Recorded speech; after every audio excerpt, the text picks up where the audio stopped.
Cool. Je pense qu'on est en live. Bonjour tout le monde. N'hésitez pas à nous dire dans le chat si ça fonctionne bien. Puis on a même des petites réactions tout en bas de votre écran si jamais vous voulez réagir en direct. Donc n'hésitez pas à réagir pour nous dire que ça fonctionne. Je vois des claps. Fait que je suppose que ça marche.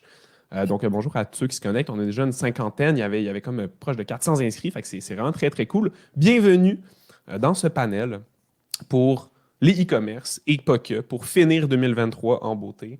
On le sait que 2023, c'est une année assez particulière. Je vois qu'il y a des gens qui nous disent bonjour dans le chat, fantastique. Donc, on est là pour discuter de la fin de 2023, comment apprivoiser l'automne puis le début de l'hiver qui nous arrive, parce que c'est toujours le dernier trimestre le plus important pour les boutiques en ligne, ou en tout cas pour la majorité des boutiques en ligne, je généralise un petit peu. Mais on est là pour discuter de ça, et pour ça, j'ai invité nul autre que les meilleures personnes dans le domaine, les meilleurs experts et expertes avec des expériences très, très, très variées. On peut faire un petit tour de table peut-être pour vous présenter. Fait que je vais y aller dans l'ordre que j'ai devant moi, peut-être en commençant par Maude. Allô Maude, est-ce que tu peux te présenter et nous dire à quel point tu es extraordinaire? Oh mon Dieu. C'est beaucoup de fleurs, il y a de bonheur, mais je suis une experte Shopify et je suis une entrepreneur. Moi, je suis à mon compte depuis 16 ans maintenant. Puis, depuis les 5 dernières années, je me suis vraiment spécialisée au niveau de Shopify. J'aime ça, les e-commerce. J'aime ça aider les entrepreneurs à améliorer leur boutique en ligne. Je fais de la conception, mais je fais aussi beaucoup d'accompagnement et de formation aussi, parce que j'ai beau te faire le Shopify le plus hot sur la terre, le char qui va te faire gagner toutes les courses. Si tu ne sais pas le piloter, ça se peut que ça se passe moins bien. Fait que c'est pas mal ça. Donc, je fais de la conception, de l'accompagnement, puis genre Shopify, j'ai le tatoué sur le cœur. Cool! Je continue dans l'ordre que j'ai devant moi avec Frédéric. Allô, allô Frédéric, merci d'être là. Allô, moi, je suis Frédéric Canuel, stratège e-commerce. Maude, elle l'a dit, moi, ça fait 19 ans que je fais du marketing, mais du e-commerce, c'est un petit peu plus récent, évidemment. J'ai co-développé Niveau 9 avec Maude et on collabore souvent ensemble pour Nitro.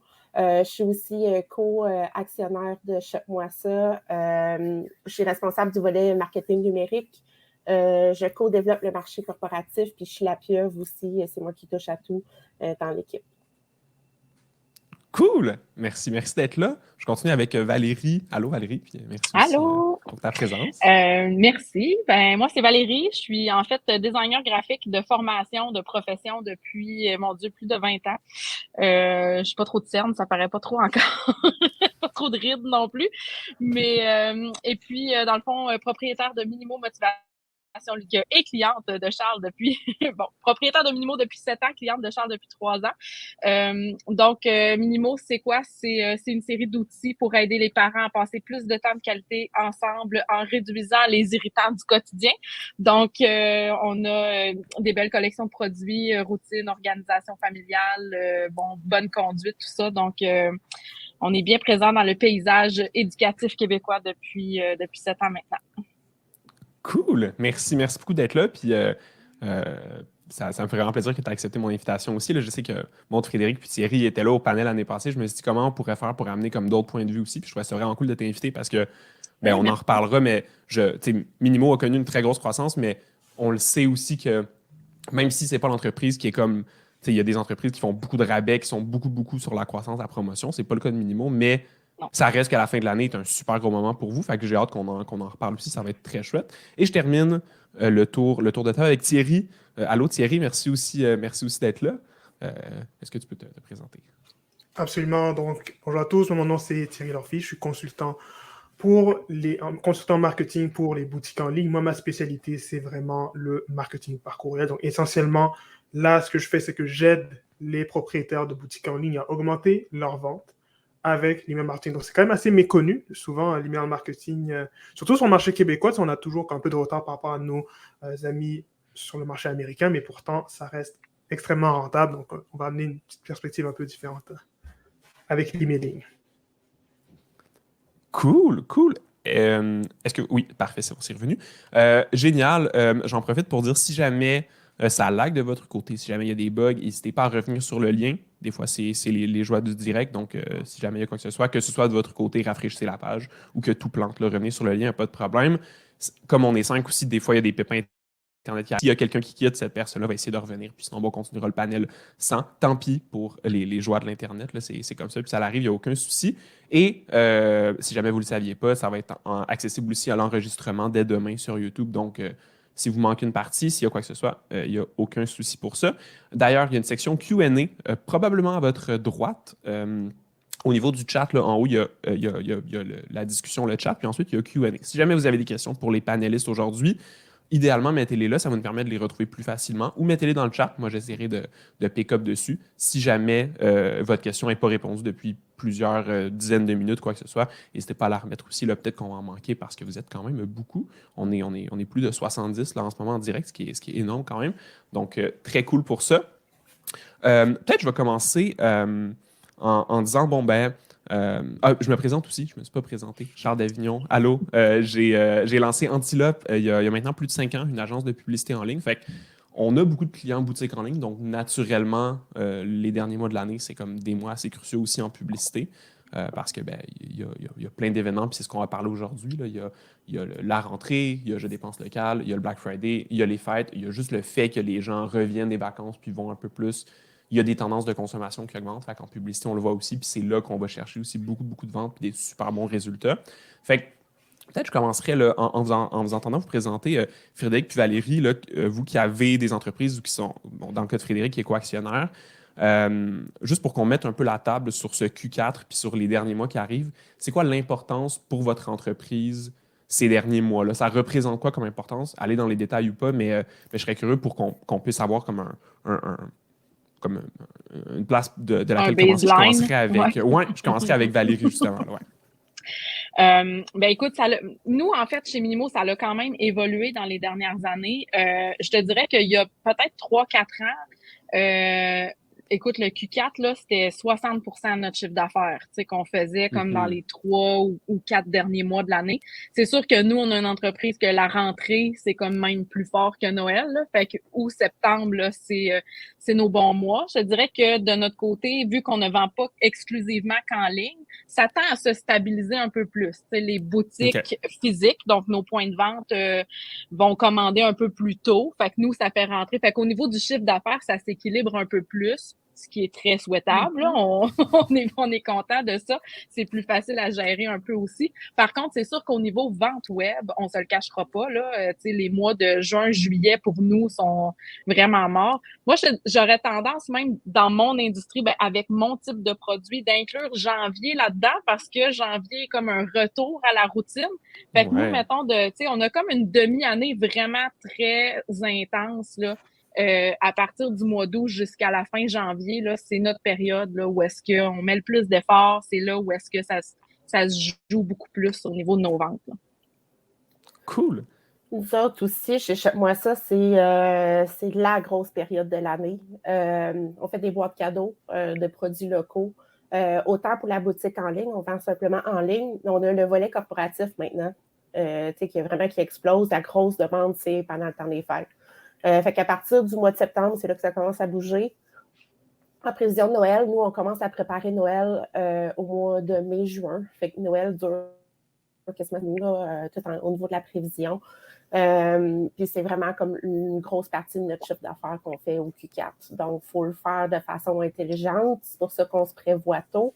Puis notre clientèle, vraiment, c'est là qu'on a beaucoup plus de visibilité aussi. Parce qu'évidemment, les gens cherchent des solutions cadeaux dans ce temps-là.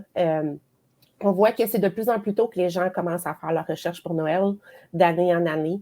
Fait qu'au mois d'octobre, il faut vraiment être présent là, au minimum parce que c'est là que les gens commencent à... on voit vraiment dans le trafic, là, dans les recherches aussi, dans les requêtes, là, que Noël, ça commence déjà au mois d'octobre.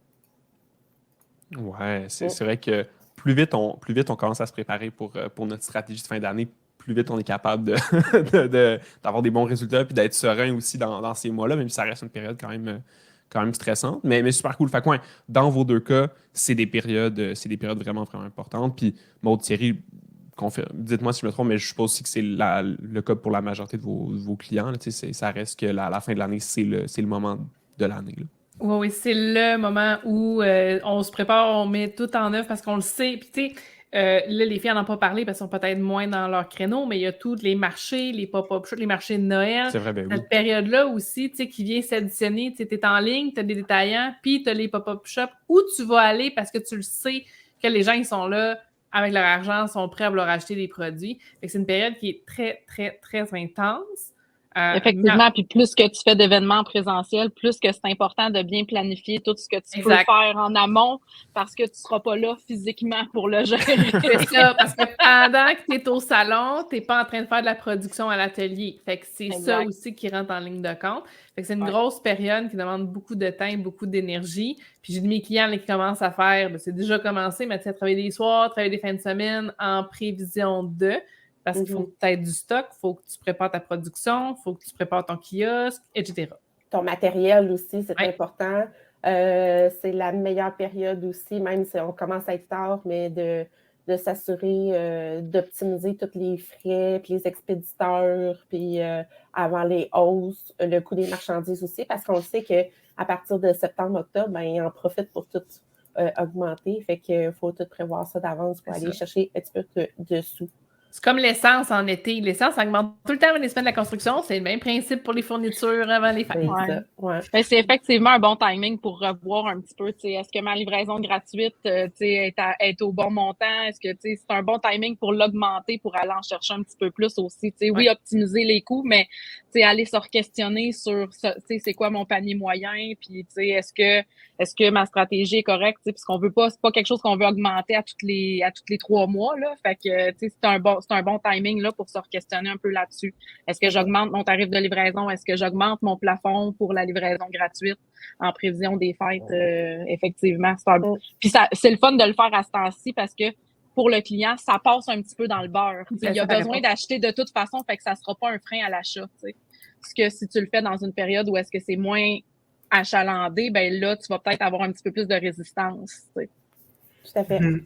Moi, ce que j'observe aussi, moi, c'est vrai que la majorité de mes clients, c'est plus dans le fashion et le cosmétique. Donc, même chose, le Q4, ça reste aussi la partie de l'année la plus importante. Là, beaucoup de mes clients se préparent il y en a certains dès le mois de juillet, août, qu'on commence déjà à vraiment penser Black Friday, Q4 comme tel. Moi, en ce moment, là, ce que je suis en train de faire avec beaucoup de personnes, c'est vraiment des migrations de logiciels d'email marketing. Parce que souvent, il y a beaucoup de trafic, il y en a dont on a le courriel, mais à se dire, est-ce qu'on a tous les filets possibles pour retenir les personnes, pour s'assurer que tout le parcours d'achat soit vraiment optimisé. Donc, ça aussi, c'est le genre de truc auquel moi, je suis en train de faire, je sais beaucoup les choses que je suis en train de faire avec mes clients présentement. C'est vraiment un bon point, ça. Tu fais pas un changement de plateforme au mois d'octobre, novembre. Là. Non. non. C'est pas le temps. Quelle bonne idée que d'attendre la veille, la veille en novembre pour décider de changer de site web, puis de shipping, puis de email marketing. Effectivement, bonne façon de se planter. Mais vu que vous parlez de ça, Valérie t'a parlé justement de prévoir en avance puis de réfléchir à ces plafonds-là de shipping puis ces trucs-là. Thierry, tu parles de migration de plateforme d'email marketing. Y a-t-il d'autres choses comme ça qui viennent en tête quand on pense à se préparer d'avance? Là, on arrive déjà sur le Q4, là, on s'entend, là, on est déjà mi-septembre, ça arrive dans 2 semaines. Mais mettons qu'on regarde de vue d'ensemble, est-ce qu'il y a d'autres choses qui viennent en tête, qu'on pense à qu'est-ce que je devrais préparer en avance, qu'est-ce que je devrais confirmer avant d'embarquer dans mes plus gros mois de l'année pour que je n'aille pas à me soucier de ça une fois rendu là? Y a-t-il d'autres choses qui viennent en tête comme ça? Je dirais surtout que le contenu. Oui, vas-y, Thierry. Ce que j'allais dire, c'est surtout au niveau du contenu, parce qu'admettons, pendant le Black Friday, ce que j'ai réalisé avec beaucoup de mes clientes et clients, c'est que souvent, pendant le Black Friday, c'est très occupé, les ventes rentrent, on est vraiment dans l'atelier en train de préparer, mais tu veux aller chercher le plus d'attention possible. Oui, c'est sûr qu'il y a le côté publicité, mais s'assurer justement que tout soit planifié d'avance. Donc moi, parfois, ce que je fais avec certaines personnes, c'est se dire, OK, voici, admettons, des exemples de trucs moi, que je vois, mettons, sur TikTok ou différentes banques, des logiciels, et dire, regarde, voici le genre de story que tu peux déjà planifier. Comme ça, toi, tu fais ça, mettons, au mois de septembre. Quand novembre arrive, déjà, tout est planifié. Donc, pendant ton Black Friday, vraiment, tu t'assures que tes emails s'envoient, que tes stories Instagram s'envoient, que tout soit déjà prêt, mais tu n'es pas dans le rush pour te dire, OK, il faut que je fasse ma story pour présenter les différents produits et des choses comme ça. Et surtout un calendrier éditorial. Le calendrier éditorial, c'est pas seulement pour les réseaux sociaux, ça s'annonce, email, réseaux sociaux. Donc là, on gagne du temps, on sauve aussi du stress. Je pense que c'est bon aussi de faire une analyse de ces chiffres de la dernière année. Puis ce qui s'est passé aussi l'année passée, si on ne l'a pas fait dans le Q4. Puis surtout aussi, ce qu'on ne pense pas tout le temps faire, c'est regarder la performance de ces produits, ce qu'on a en ligne aussi. Est-ce qu'il y a quelque chose qu'on peut faire pour améliorer notre marge là-dessus en prévision de la hausse des prix d'emballage avec Uline qui vont augmenter, avec Post Canada puis Purolator qui vont augmenter? Est-ce qu'on peut aller retravailler? Est-ce que la marge est profitable, le coût puis le coût de vente aussi, le prix de vente? Puis, d'aller voir la performance des produits. Il y a des produits qui sont des dead weight, des corps morts dans ma boutique, là. Puis, c'est surtout le pire moment de l'année, Black Friday, de faire une vente là-dessus. C'est pas là que, s'ils n'ont déjà pas d'intérêt, on va pas les mettre en vente. Fait que les solder pendant peut-être l'été, genre, mais faire un peu ménage dans sa boutique puis de connaître la performance à chacun de ses produits, mais souvent, ça va nous donner des bons indices sur qu'est-ce qu'on peut faire puis mettre de l'avant là, pour la période des fêtes. Là. Cool, très bon point. Si je peux faire du pouce là-dessus, c'est sûr que moi et Frédéric, en accompagnant les marchands depuis quelques années, on a monté une formation, nous, qui aide déjà. Puis ce qu'on s'est rendu compte, c'est que les objectifs, souvent, OK, je veux faire ça Black Friday, mais on ne prend pas le temps de réfléchir à des objectifs. Parce que c'est difficile de faire, OK, ben je veux faire tant de 1000 de ventes, mais que tu ne sais pas comment tu vas te rendre. Combien de commandes ça te prend, qu'est-ce qu'il faut que tu accumules, c'est quoi ton taux de conversion, toutes ces informations-là qui disent, ben si je vais être capable de faire 10 000 de ventes pendant mon Black Friday, ben ça me prend à peu près tant de clients intéressés qui vont bouger puis qui vont acheter telle affaire, pour être capable. Parce que sinon, ça ne se fait pas tout seul. Puis sinon, le calendrier éditorial, comme a dit Thierry, préparer son contenu d'avance. On parle beaucoup des produits, des boîtes puis des pop-up, mais il y a tout le reste autour qui va justifier d'avoir du matériel. Fait que préparer ton contenu, préparer tes stratégies publicitaires aussi, pas brûler ton budget publicitaire dans le feu en le faisant tout croche. Ça, charge certaine que tu es expert là-dedans, de ne pas mettre ça dans le feu. Mettre ça dans le feu, exact. Combien de fois qu'on a vu du monde faire des pubs tout croche, ou que les pubs partent pas parce que ça n'a pas été prévu comme il faut. Fait que finalement, tu mets de l'argent dans de la pub qui ne fonctionne pas, qui ne te ramène pas de vente. Fait que c'est beaucoup de morceaux, outre que juste les produits. Puis il y a beaucoup de choses que c'est pas ce que les entrepreneurs préfèrent faire. Tu sais, des chiffres, du contenu, prévoir d'avance. Non, mais ça fait partie de la game aussi. La grosse admin, c'est le fun. Je le sais. Oui, puis tu as un bon point, Maude, au niveau de commencer ces campagnes pas trop tard. Il faut même y commencer très de bonne heure pour, genre, mettre la nappe puis tout, pour déjà avoir un peu de vélocité puis que les gens commencent déjà à être habitués un peu à nous voir, mais à nous connaître, parce qu'il y a beaucoup de public dans cette période-là qui ne nous connaissent pas, puis ils vont apprendre à nous connaître. Fait que là, si on arrive juste au Black Friday puis achète mon produit, il est à 40%, il est à 40%, ça ne l'incitera pas à l'acheter s'il ne te connaît pas, il n'y a pas de confiance, tu sais. Les publicités, je vois ça un peu comme une première date, là. Tu dois le sortir au resto pour que vous connaissez, genre avant, tu sais, qu'il te fasse confiance pour sortir avec toi, là. Fait que, tu sais, il faut mettre la nappe un peu avant.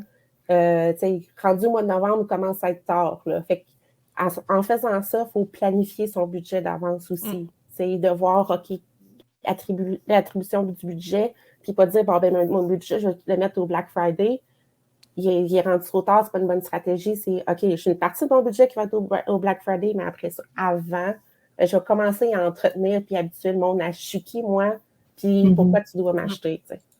Absolument. Puis je vais faire un peu de pouce sur ce que Frédéric vient de dire, là, parce que ça, c'est quelque chose que je commence à, je suis en train de mettre en place, c'est vraiment ça que je suis en train de mettre en place avec certains de mes clients et clientes, c'est, on va récolter des emails avant, justement, mettons pendant le mois d'octobre, même parfois il y en a qui vont commencer dès le mois de septembre pour le plus possible avoir sa base de courriel, mais aussi, moi, ce que je recommanderais aussi pour certaines personnes, en fonction, bien sûr, de vos ressources, c'est-à-dire, vous pouvez utiliser la publicité Facebook, ce qu'on appelle des lead ads pour récolter les courriels, mais vous voulez aussi parler avec ces gens-là avant de présenter votre offre du Black Friday. Parce que souvent, ce que beaucoup de gens vont faire, c'est on récolte une base de courriel, c'est bien, et c'est super. Mais par contre, c'est entre, je sais pas, on va dire le 31 octobre et fin novembre, si tu dis rien du tout, il y a quand même il y a une petite fenêtre où tu peux déjà dire, regarde, voici mon histoire, voici comment utiliser mon produit. Donc, tout ça, mettons, si tu le planifies d'avance, c'est-à-dire, OK, je peux envoyer des infolettes à ces personnes-là, ils ont montré un intérêt envers ma marque. Ça peut aussi faire en sorte que tu vas maximiser ton retour sur investissement quand tu vas présenter ton offre pour le Black Friday. C'est ça. La fameuse séquence de bienvenue. Il faut l'optimiser. Exact. Moi, j'aurais le goût aussi de lever un peu le questionnement, dans le sens que, tu sais, oui, on parle de se préparer tout ça, mais d'abord et avant tout, de se questionner si c'est une période pour nous ou est-ce qu'il y a une fenêtre d'opportunité. Tu sais, c'est pas toutes les entreprises qui ont intérêt à faire ça, le Black Friday, puis, tu sais, puis Noël, puis je vais parler un petit peu de notre expérience. Nous, on s'est rendu compte avec les années que les gens, ils donnent pas tant nos produits en cadeau de Noël parce que l'organisation familiale, c'est très personnel. Puis plus on ajoute des produits, plus c'est custom, ben moins les gens ont tendance à vouloir choisir pour quelqu'un d'autre. Fait que le Black Friday, on l'a fait au début. Il y a quelques années que ça a bien fonctionné. Puis après ça, là, plus ça allait, plus ça diminuait. Jusqu'à ce qu'on se rende compte, là, ben je pense que c'est pas une bonne opportunité pour nous. T'sais. Je pense que c'est pas là, puis nos clients, ils sont pas là. Fait que c'est pas vrai que c'est toutes les entreprises doivent faire ces promotions-là ou que toutes les entreprises doivent embarquer dans ce train-là. Je pense qu'il y a comme une réflexion qui doit se faire en amont de est-ce que c'est une opportunité pour nous? Est-ce que nos clients, est-ce que notre produit s'offre bien en cadeau? Est-ce que c'est facile? Est-ce que c'est clair? Si oui, go! Mais si tu l'as pas réfléchi avant puis que tu veux juste embarquer sur le train parce que, oh mon Dieu, c'est Noël puis, tu sais, le monde achète des cadeaux de Noël, mais tu peux te planter. Il y a un risque aussi, tu sais. Fait que nous, graduellement, on a déplacé, on a commencé l'année passée, dans le fond, on a déplacé notre grosse promo des fêtes vers le début novembre avec le Je dépense local. Là, ce qu'on se rend compte que, tu sais, fin octobre, début novembre, on est encore semi-rentré. Tu sais, c'est comme, oh my God, ça a été tough, on a besoin. Puis là, ben, cette promo-là, dans le fond, permet à nos clients d'aller acheter des produits. Oui, il y en a qui vont en donner en cadeau. Je dis pas que c'est 0% de notre clientèle qui tu sais, puis qu'il n'y a aucun de nos produits qui se donne en cadeau. Sauf que c'est plus profitable pour nous de le faire de cette façon-là. Fait que, tu sais, on fait notre promo début novembre, puis après ça, le Black Friday, l'année passée, on l'a pas fait du tout, là, où on a fait un anti-Black Friday, je me souviens plus, c'était très cool. Mais, tu sais, c'était comme pas là qu'on a mis tous nos efforts. Dans ton cas, toi, tu bénéficies plus de la fenêtre de Je dépense local que du Black Friday. C'est ça que en même temps, c'est normal parce que les gens vont préférer acheter des produits québécois pour leur organisation familiale. Ben, plutôt que de s'offrir un cadeau, un truc d'organisation. C'est plus tôt. Tu sais, septembre, souvent, tu es dans la rentrée, les cours, ça recommence. Là, après ça, octobre, puis c'est un peu là que tu te rends compte si ton organisation familiale, elle fonctionne ou pas. Fait que là, tu arrives au début novembre, ben, tu sais, oui, c'est comme on est encore un peu, tu sais, moi, je considère, on dit la rentrée, c'est fin août, début septembre, là, mais pour nous, la rentrée, c'est 2 mois, là, tu sais, en octobre, on est encore dans les enjeux de la rentrée scolaire, puis de qu'est-ce qui fonctionne, puis qu'est-ce qui fonctionne pas. Fait que, pour nous, c'est une meilleure opportunité de le faire de cette manière-là. Puis finalement, on laisse un peu tomber la promo de cadeaux, puis de toute Noël, parce que c'est pas une opportunité. Moi, j'aime mieux, comme sauver mon budget là, de pub, en plus, là, du Black Friday, puis le mettre en janvier, là où est-ce qu'en plus, on a des meilleurs retours parce que personne met de la pub en janvier, mais nous, là, on est là. Fait que c'est un questionnement, là, dans le fond, juste soulever le point qu'il faut se questionner si c'est une vraie opportunité pour nous ou pas. C'est vous maîtrisez l'utilisation de son produit, mais maîtriser aussi la clientèle qui l'achète. Là. Puis, c'est quand, en prévision du temps des fêtes.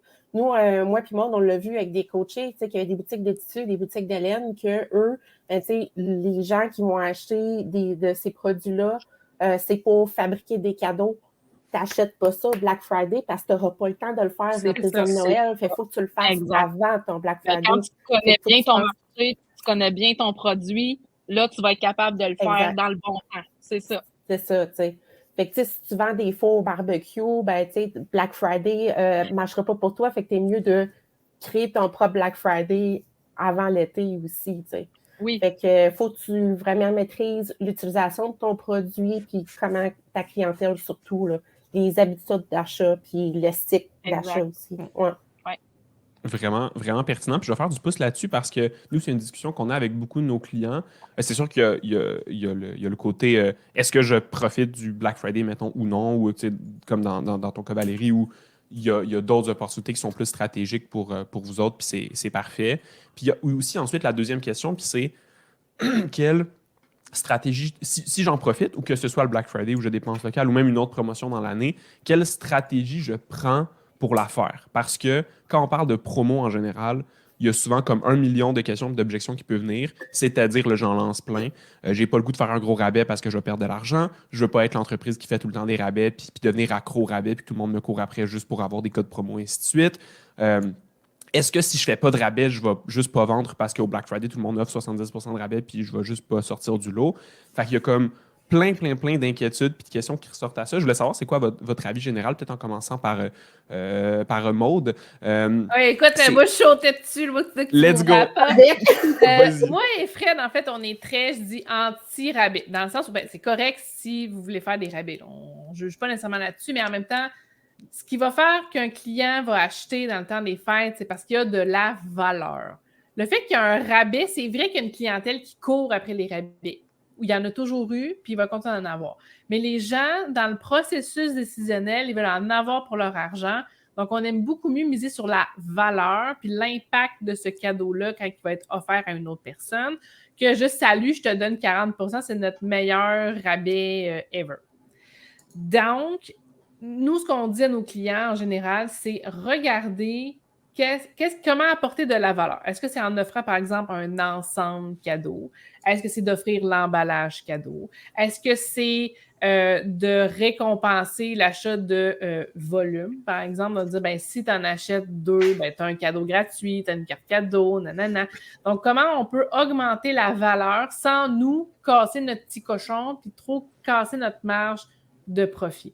C'est ça vraiment l'enjeu. De notre produit aussi, puis s'assurer, les gens, quand ils achètent à trop gros rabais, ne reviendront pas nécessairement. Exact. Ils vont être moins fidèles à ton produit, ils vont plus être fidèles au prix qu'ils vont payer. Fait qu'ils vont peut-être aller chercher un comparable chez Amazon parce qu'ils s'en foutent en fait compte du produit, de la valeur. Fait que ça, c'est vraiment important, surtout genre pour les artisans québécois et les entreprises québécoises d'y aller et ajouter de la valeur plus que diluer avec un rabais.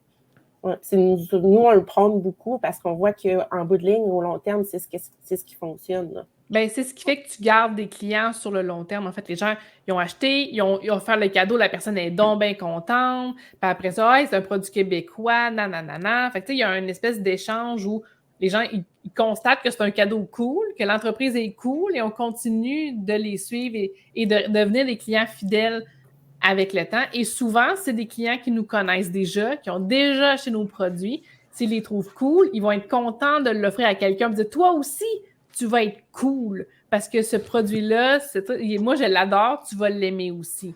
Ça fait qu'on donne de la valeur, puis on donne... C'est quelque chose de précieux, donner un cadeau pour bien des gens. Fait qu'on veut donner un beau cadeau. Puis en toute transparence, on aime ça quand c'est nous autres le cadeau le plus cool en dessous du sapin. Fait que miser sa valeur, guys. Absolument. Puis il y a aussi un point quelque chose que moi je veux aussi tester dans les offres, puis ça c'est aussi pour faire du pouce avec ce que Maude et Frédéric viennent de dire, c'est un peu la stratégie du cadeau mystère. Parce que ce que j'observe aussi avec plusieurs clients, c'est le coût de la publicité a augmenté.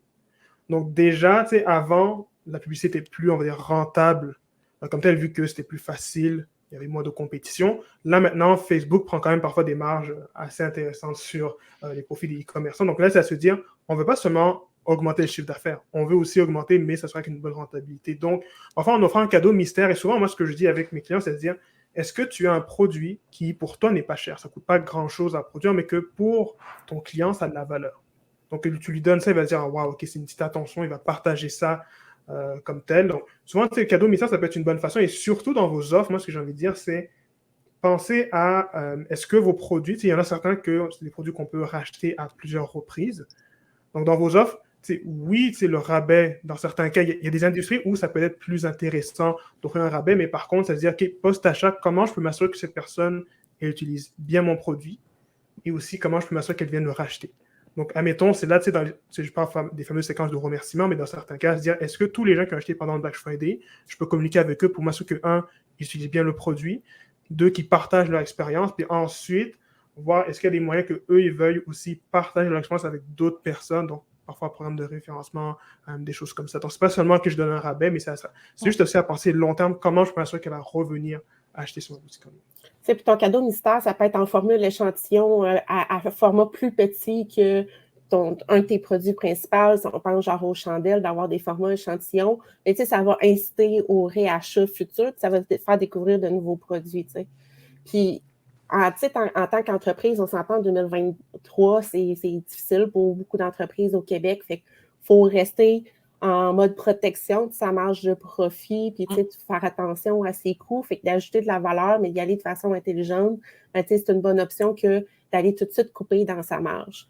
Puis, nous autres, Shop-moi ça, on fait des boîtes cadeaux. Fait qu'à longueur d'année, nous, de faire des promotions puis de donner de la valeur, comme donner un cadeau gratuit, ça ne marche pas pour nous parce que 85% de notre clientèle vont livrer un cadeau chez quelqu'un. Fait que le cadeau, ce n'est pas eux autres qui vont en bénéficier, c'est la personne qui va le recevoir. La seule fois qu'on s'est rendu compte que ça change, c'est pendant le Q4. Pendant Black Friday, je dépense local, les gens y achètent, mais ils font livrer la plupart du temps chez eux. Il y a vraiment comme un changement de cap. Là, c'est intéressant pour nous autres d'aller avec une promotion qui va rajouter de la valeur. Fait que dans les années précédentes, ce qu'on faisait, c'est pendant la période du Black Friday, on donnait de la valeur. Si ton panier était de temps, tu vas recevoir un cadeau gratuit d'à peu près telle valeur. Puis c'est tout le temps des cadeaux surprises. Fait que nous, ça nous permet de faire découvrir des produits qui n'ont pas nécessairement commandé. Puis ils vont dire, c'est le fun, puis ce produit-là, ils l'ont dans telle boîte. Nous, on fait de la collaboration aussi avec nos fournisseurs, souvent qui embarquent, qui ont dit ouais, moi, ça me tente d'embarquer avec toi puis faire découvrir comme mon produit. On va peut-être développer des formules échantillons avec vous, des formules de plus petits formats. Puis c'est le seul moment de l'année que ça fonctionne. Si je fais cette promotion-là à la Fête des Mères, ça ne fonctionnera pas pour moi parce que les gens font livrer ailleurs.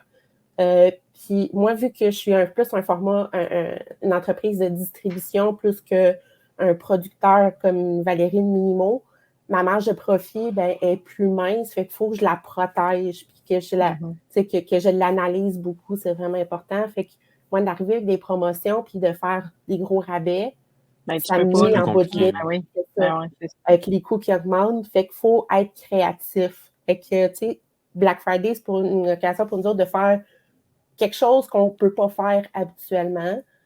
Puis, on s'amuse aussi pendant la période de Je dépense local d'essayer des nouvelles formules, des nouvelles promotions pour tester pour les autres moments de l'année. Fait qu'on va l'essayer, puis bon, si ça marche pendant cette période-là, on va l'essayer peut-être pour d'autres fois. Fait que on est en train à chaque année, on fait le travail, puis on analyse, qu'est-ce qu'on fait comme promotion, puis qu'est-ce qu'on peut se challenger et essayer pour Je dépense local. Fait que ça nous donne un bon bassin aussi. Cool.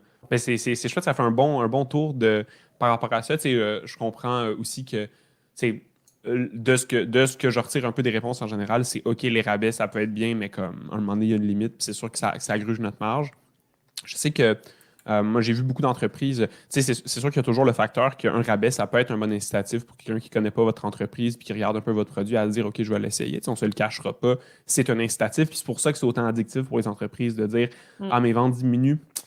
Je vais faire un petit rabais là, parce que j'en ai besoin maintenant. Puis on s'entend ici pour se dire que ça peut être un jeu dangereux, puis ça peut être, c'est quelque chose que tu ne veux pas devenir accro, puis tu ne veux pas dire que toutes les ventes que je fais, il faut que je fasse un rabais, sinon c'est un jeu très dangereux.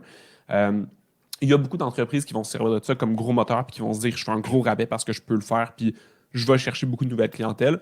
Mais c'est sûr que, en plus, considérant que cette année, c'est plus compliqué, puis qu'on veut encore plus protéger nos marges. D'ailleurs, je vais y revenir par rapport à 2023, qu'est-ce qui fait que c'est compliqué, on va en parler, mais justement, comme tu disais, Frédéric, puis comme tout le monde a dit un peu, c'est OK, je peux faire un rabais, mais là, si ça fait en sorte que c'est un investissement sur le long terme que je fais parce que j'espère que ce client ou cette cliente-là va revenir sur le futur, il faut que je sois prêt à le financer dans mon cash flow, ce pari long terme-là. Puis cette année, c'est peut-être encore plus compliqué. Fait que je vais faire du pouce là-dessus. Oui, vas-y. Je pense que même d'offrir un gros rabais, c'est un peu comme un feu de paille. Ça va pas aller au long terme. T'sais, si tu es prêt à donner un bon rabais à ce moment-là, essaie de le convertir d'une autre façon. Si le client, ce qui est important pour lui, c'est la valeur monétaire, c'est le prix qu'il va payer. À ce moment-là, tu es peut-être mieux d'y offrir, si tu achètes, je vais te donner, si tu achètes comme tant 100 $, je vais te donner 20 $ de carte cadeau gratuite. À ce moment-là, tu t'assures qu'il va réacheter, puis lui, il va le voir, il me donne 20 $. C'est la perception, de l'argent qui est bonne. Fait que quand tu fais peut-être des calculs, ça revient au même prix, toi, en tant qu'entreprise, qu'il y avoir donné tant de rabais, mais tu t'assures qu'il va racheter une autre fois qu'il donnait, puis dire, j'y ai donné comme 40 % de rabais, mais mon 40 de rabais, il va peut-être pas revenir dans ma boutique acheter le produit à plein prix, tu sais. Mais là, il va peut-être revenir pour la même valeur que toi, ça t'a coûté pour racheter parce qu'il y a 20 $ gratuits. Tu sais, c'est fait. C'est penser à des affaires comme ça, d'essayer de prolonger la durée de vie du cycle du client avec toi, genre, puis créer une relation que, genre, je vais tout te donner tout de suite, puis après ça, on verra. Tu mets beaucoup d'efforts à entretenir des clients qui ne reviendront pas, tu sais. Il y a beaucoup de latitude aussi entre pas de rabais puis 40 de rabais sur toute la boutique. Tu sais, je veux dire, entre les deux, là, il y a comme, tu sais, il y a plein d'options possibles. Puis c'est important de se questionner puis d'être créatif aussi. Tu sais, est-ce que c'est quoi ma meilleure catégorie qui vend le mieux dans ma boutique? Ben, je vais comme leur forcer à acheter ça puis après ça, acheter autre chose pour avoir le rabais. Il y a ça aussi, tu sais, je veux dire, c'est un trick d'essayer. Le but, c'est toujours d'augmenter le panier, là, tu sais. Fait qu'au final, c'est bien beau de dire. Parce que, tu vois, on est en promo, là, en ce moment, nous, chez Minimo, là, c'est pas pour se plugger, là, mais c'est septembre, c'est notre mois anniversaire. Puis, on a comme décidé cette année d'y aller très simple, justement, avec un rabais. Fait que c'est du 10, 15, 20 dépendamment de combien tu achètes. Mais c'est comme la seule période dans l'année où est-ce que je vais faire ça. Puis les clients, ils sont comme habitués un petit peu aussi que notre grosse promo, c'est notre promo anniversaire. Mais, tu sais, on a mis des paliers, puis, tu sais, on est allé vraiment de façon logique aussi avec la période. Puis pour moi, c'est quand même une bonne stratégie de faire ça parce que c'est la rentrée. Je permets aux parents de s'équiper un petit peu à moindre coût. Je sais que je fais connaître mon produit aussi puis qu'ils vont le revoir aussi dans les prochains mois. C'est quand même, on est en amont un peu des fêtes de janvier, tout ça. Fait que, puis on a quand même des mécanismes en place justement là, pour faire des suivis avec ces clients-là.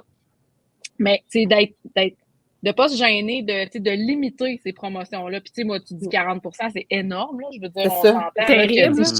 C'est comme, je fais comme, je me sens pas bien, là. Tu sais, on n'est pas Sears, là, tu sais, là, que t'achètes jamais rien à plein prix, là. Mais, tu sais, j'ai connu, jadis, quand j'étais graphiste, j'avais un client que c'était, sa stratégie d'affaires, c'était ça. Son produit était comme 2 fois trop cher, genre. Puis, je l'avais toujours à 50 il y avait toujours un code promo, il y avait toujours, c'était ça sa stratégie. Lui, il était comme si je fais une vente à plein prix. Battle Body Works. C'est ça. Il y en a pour certains. Fait qu'il faut comme être conscient un petit peu de ça quand on est une entreprise. Puis de voir ça, notre vision change un petit peu quand on connaît l'arrière-scène de tout ça. C'est que tu te dis, crime, combien qu'il leur coûte le produit à faire s'ils sont capables de donner du 50-60 Fait que tu dis, la vraie valeur du produit, c'est pas le prix qui est dessus, là. C'est comme... C'est ça. La perception la perception de ton entreprise, la perception du produit, la perception de la valeur, il faut vraiment faire attention. Mais stratégie de prix, là, on pourrait s'en parler longtemps de ça aussi. C'est ça. Tu sais, on a malheureusement un mauvais exemple en ce moment. Il y a Coco Village qui a fermé, mais Coco Village, c'était des habitués aux ventes avec gros pourcentage. C'était ça leur stratégie. Hein? C'était ça leur stratégie. Mais c'est ça, ça leur a pas bien servi. Par contre, on peut aller de l'autre bord. On a Canadian Tower, qu'eux autres sont en rabais à côté tout le temps. Si vous achetez pour les Français qui nous écoutent, je sais pas c'est quoi l'équivalent du Canadian Tower, là, mais... T'achètes quelque chose à plein prix, c'est parce que tu avais vraiment besoin. Oui, c'est ça, tu avais vraiment besoin ou tu le voulais vraiment, parce que c'est toujours en rabais à minimum 60, 70, 80% régulièrement. Mais tu sais, eux n'ont pas le même pouvoir d'achat, sont énormes. Fait que eux autres, dans le fond, ça leur fait pas trop mal, mais en même temps, ça donne une idée que ton produit, à plein prix, tu le payes beaucoup trop cher. Exact. Si tu es capable de le payer à 70% le reste de l'année. Puis, on parle beaucoup de Black Friday, mais il faut penser aussi que la période après qui se rend jusqu'à Noël est aussi importante, puis où tu ne surtout pas la négliger. Oui, on est dans le rush puis dans le jus d'emballer les commandes du Black Friday, mais les ventes quand même continuent. C'est un nouveau segment de clientèle qui n'ont pas les mêmes besoins. Tu sais, le monde qui sont aux dernières minutes, là, puis ils s'en foutent du prix qu'ils vont payer, mais pourvu j'ai mon cadeau anti-lab à Noël. Vous devez le sentir. Le 23 décembre, je m'en fous du prix, mais tu sais, à ce moment-là, c'est de changer de cap puis de penser, OK, ce monde-là, comment que, même si j'ai une boutique en ligne, comment que je peux m'assurer qu'il y ait les colis, genre d'avance. Est-ce que mon colis, je vais y envoyer puis il va déjà être emballé, fait que juste à le mettre en dessous du sapin, tu sais. Puis est-ce que lui, à ce moment-là, je lui offre la livraison gratuite ou un rabais sur la livraison ou quoi que ce soit. Fait qu'il ne faut pas négliger ce qui se passe après Black Friday jusqu'à Noël. Il y a trop d'entrepreneurs qui misent Black Friday, puis après ça, ils oublient cette période-là. Puis c'est les besoins des clients changent pendant cette période-là aussi. Ouais. C'est une question de savoir qu'est-ce qui a de la valeur pour ton client à ce moment-là. Exact. Là, c'est la rapidité de livraison, puis peut-être justement l'emballage, le clé en main, là. C'est ça qui fait de la valeur pour nous autres. Ouais. Ça, c'est un bon exemple. Tu as une boutique en ligne, puis là, plus tu as un magasin, fait qu'après le Black Friday, puis là, tu sais, plus tu approches de Noël, d'inciter à cueillette que toi, ça coûte moins cher d'expédier, puis que tu as un incitatif à ce que les gens passent au magasin ou vont chercher au magasin. Tu peux genre faire une station avec des chocolats chauds, des affaires pour les enfants, puis tout, ça donne une activité, puis on découvre les produits minimaux en même temps, tu sais. Fait que là, une des choses qui a changé la donne pour nous, là, pour le mois de décembre, beaucoup, puis pour cette période-là de cadeaux, c'est quand on a commencé à aller chercher des produits d'entreprise qui fit avec nous pour bonifier notre offre. Dans le fond, ça, on l'a vu l'année passée, ça a fait une belle différence. Fait qu'au-delà de juste des produits minimaux, ben, on a comme des bombes de bain, tu sais, toutes des affaires le fun comme dans la routine avec les enfants, mais comme qui se donnent bien en cadeau, qui se mettent bien dans le bon Noël. Fait que, tu sais, de réfléchir à ça, c'est quoi ton offre complémentaire aussi que tu peux peut-être aller chercher pour donner du plus-value à ton client, pour augmenter ton panier. C'est ça. Tu as un super bon point avec l'upsell. L'upsell, c'est ce qu'ils font. Ils fonctionnent super bien pendant le temps des fêtes. Les gens, quand tu as des produits complémentaires à petit prix, puis que tu les proposes d'une bonne façon, c'est facile, tu sais. Nous autres, c'est là qu'on a le plus de upsell, puis on rentre plus de produits individuels dans ce temps-là pour nos boîtes cadeaux. Les gens vont être faciles à cliquer pour rajouter une paire de bas de laine, rajouter une barre de chocolat. Ah, parce que c'est cool. Hey, j'ai une boule de Noël en chocolat, c'est cool. Je vais en acheter 3 pour les enfants en plus de ma boîte. Fait que c'est facile. Fait que de planifier des produits complémentaires qui vont faire monter ton panier. Exact. Ou qu'est-ce que tu as dans ton offre déjà que tu peux mettre de l'avant, qui est ça, là, ces petites affaires-là qui font augmenter le panier là, à la fin. Il faut se voir comme un magasin. Hein. Qu'est-ce qui est à la caisse là, qu'ils vont rajouter là, pour pouvoir avoir la livraison gratuite des fois? Ou, moi, je le vois là, en ce moment, là, j'ai des mamans qui commandent des calendriers de l'avant là, en septembre. Là. Je me dis, no way qu'elle en a besoin tout de suite, mais c'est comme bien prévisible. Des calendriers de l'avant. On a commencé bien prévoyant. Là. Ouais, on veut pas elle avait besoin pour monter son panier pour avoir la livraison gratuite, c'est correct. Fait que, tu sais, mettons, tu as un calendrier de l'Avent, laisse-toi l'année dans ta boutique. Elle n'est pas en première page, là, mais je veux dire, il y en a déjà. Moi, j'en vois là, du monde en plein été là, qui vont comme rajouter ça dans leur panier. Si je l'enlève, je le vends pas. Là. Nous, c'est quelque chose on s'est rendu compte justement, puis c'est un bon point qui est amené.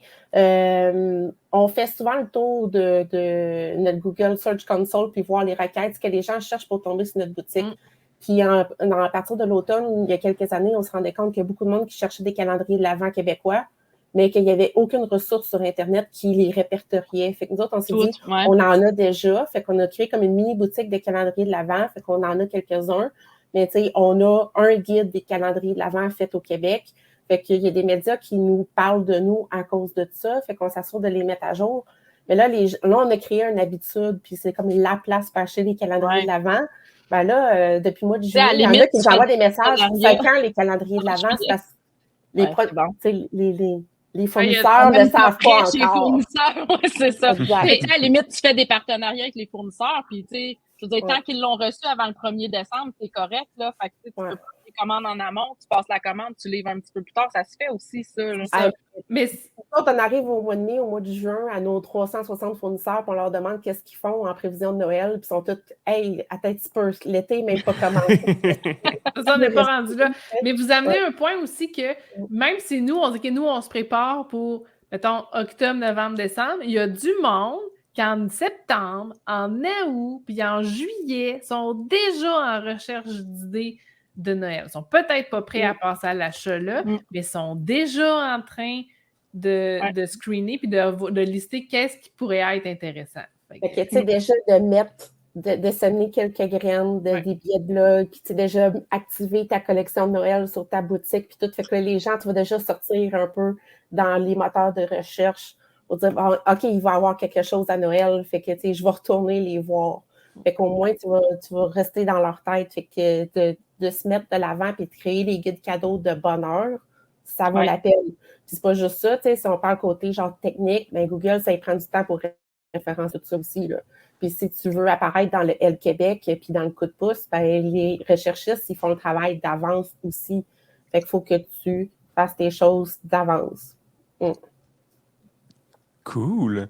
Je vois qu'il y a une couple de questions qui commencent à être posées. Fait que juste avant de passer à ça, je pense qu'il y a vraiment une question qui était pertinente puis qui va être floue, puis qui va être un peu prédictive parce qu'on n'est pas encore rendu là.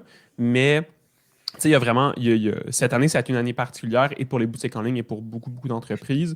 Je pense à la sortie de, entre guillemets, la fin de sortie de COVID, on va dire le retour plus grand à la normale. Côté publicitaire, nous, les coûts de pub, ça a beaucoup fluctué. Il y a des mois que ça a été beaucoup plus bas, des mois que ça a été beaucoup plus haut que prévu. Tu sais, il y a beaucoup plus de fluctuations. On voit que tranquillement, les gens achètent un petit peu moins qu'avant. On voit des boutiques, malheureusement, qui sont en train de fermer.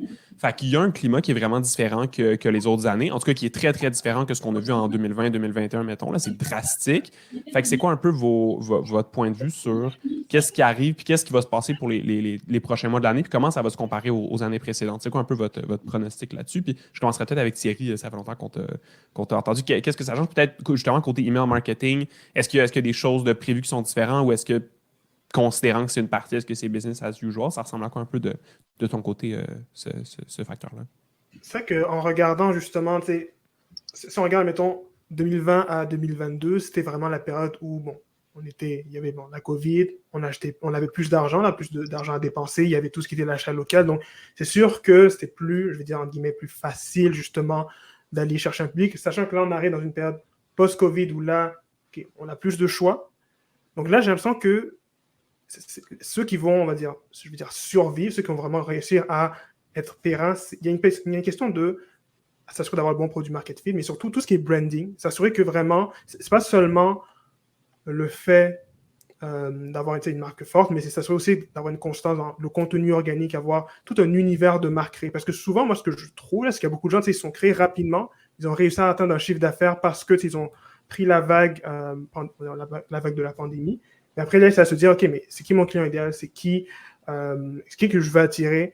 Toutes ces réflexions-là, c'est un truc que je remarque avec certains clients. Il y en a qui ont un beau chiffre d'affaires, mais par contre, ils n'ont pas fait ces réflexions-là. Donc, là, ils arrivent dans la période post-pandémie, ils se disent, OK, c'est beaucoup plus difficile. Hein. Parce que là, c'est pas juste, OK, j'attire les gens parce qu'ils n'ont pas d'autre choix. C'est, OK, ben, comment je fais pour me mettre de l'avant? Tout ça, donc, il y a vraiment une question, je pense, stratégie qui doit être pensée. Puis, sachant qu'avec, justement, le coût de la publicité qui augmente, ce qu'on remarque, surtout moi, je me rappelle Black Friday 2022, je me rappelle ma boîte de réception était remplie à craquer comme jamais. Donc, tu sais, les gens commencent à réaliser, OK, l'email marketing, c'est quelque chose qui est très rentable, mais surtout avec la Gen Z qui commence à avoir du pouvoir d'achat, il y a aussi tout ce qui est le SMS marketing. Donc, c'est sûr qu'au Québec, on n'est pas encore rendu là, mais dans certains cas, oui, avec certaines marques, mettons, c'est le cosmétique, on parle avec des publics plus jeunes, là, ça devient pertinent de parfois peut-être se dire, OK, plutôt que juste bombarder par courriel, on peut envoyer un texto à dire « Hey, regarde, profite de notre offre vu que tu t'es inscrit par SMS ». Donc, je vois vraiment un futur où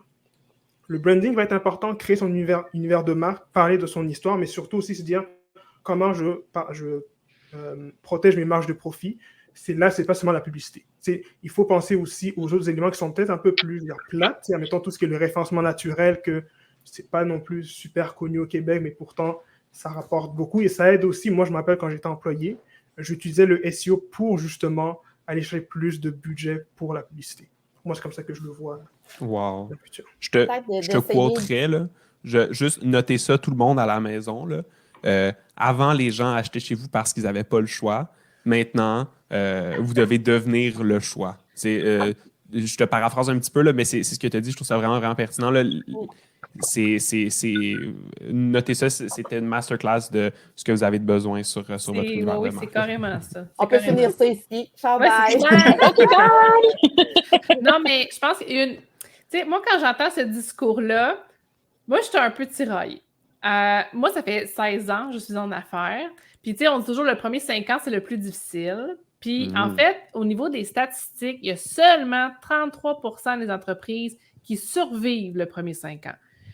Là, de ma, je dis compréhension, de mon feeling, que ça fait un petit bout que je suis là, j'ai l'impression que là, on est dans l'approche de la pandémie, on est comme dans un fameux 5 ans, entre 2020 et 2023. Fait que là, on en a qui tombent. Et l'affaire, c'est vu qu'on est tous sur le web, on a l'impression que tout le monde tombe, mais en même temps, il y en a plein qui restent aussi. Fait que c'est pas parce que tout le monde tombe que vous allez tomber aussi. Il y a des gens qui font des erreurs, comme les gens qui faisaient des erreurs avant. Est-ce qu'on va être à plus que 33% peut-être dans les prochaines années?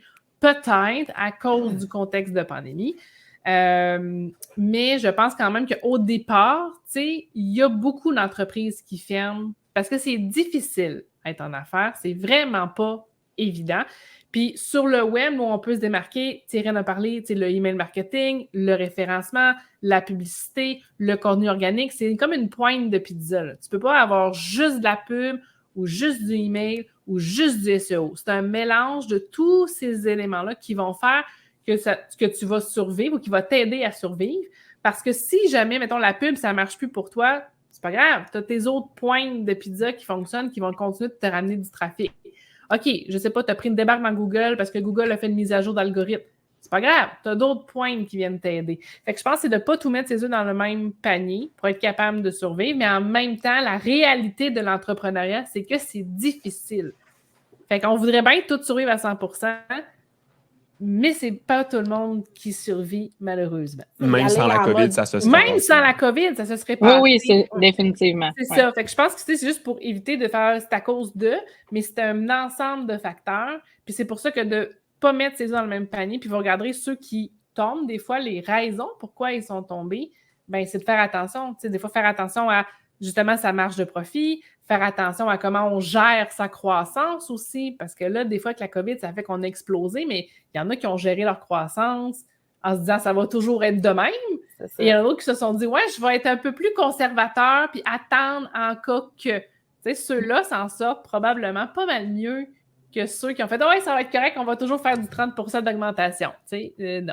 Là, dans le grand schéma de la vie, on voudrait tous avoir de la croissance à toutes les années, là, mais la réalité, c'est que c'est pas possible souvent pour une multitude de facteurs, là, je veux dire. Puis l'important, comme tu dis un peu, c'est d'avoir des filets de sécurité puis de savoir un petit peu, bon, ben OK, ça marche moins bien, on a ça. Tu sais, j'étais au Salon du Jouet en fin de semaine, puis on se le disait un petit peu, la chance qu'on a, en fait, nous, chez Minimo, de pouvoir vendre dans différents secteurs de boutiques, les librairies, les magasins de jouets, les magasins de jeux, tu sais, on est un peu partout. Ça fait que s'il y a un secteur de l'industrie qui va un peu moins bien, ben on est capable de se maintenir à cause d'un autre secteur, tu sais. Fait que même à plus petite échelle, tu sais, de te demander, tu sais, tes gammes de produits s'adressent à qui, tu sais, si tu as effectivement tous tes œufs dans le même panier, oui, c'est bien d'avoir un client idéal puis de pas tirer partout.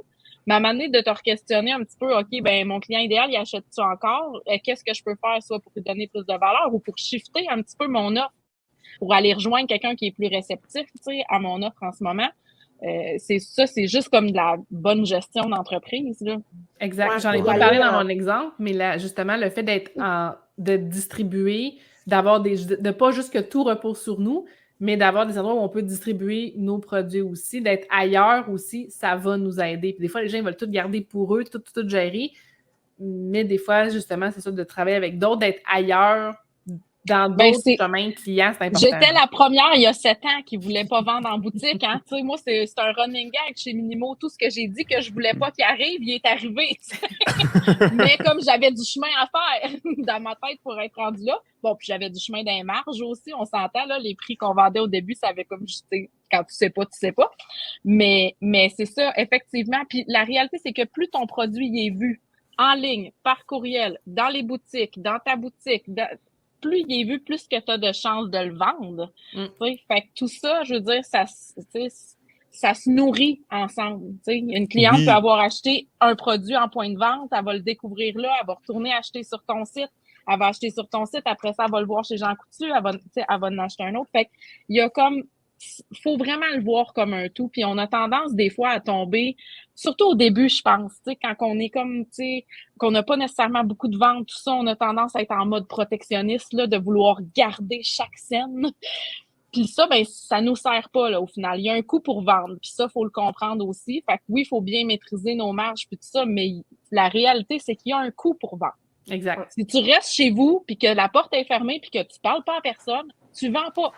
À la minute que tu sors, il y a une dépense. Puis que ça soit en temps ou en argent, tu sais, il faut le dépenser quelque part. Fait que quand tu n'as pas beaucoup d'argent, tu vas dépenser beaucoup de temps.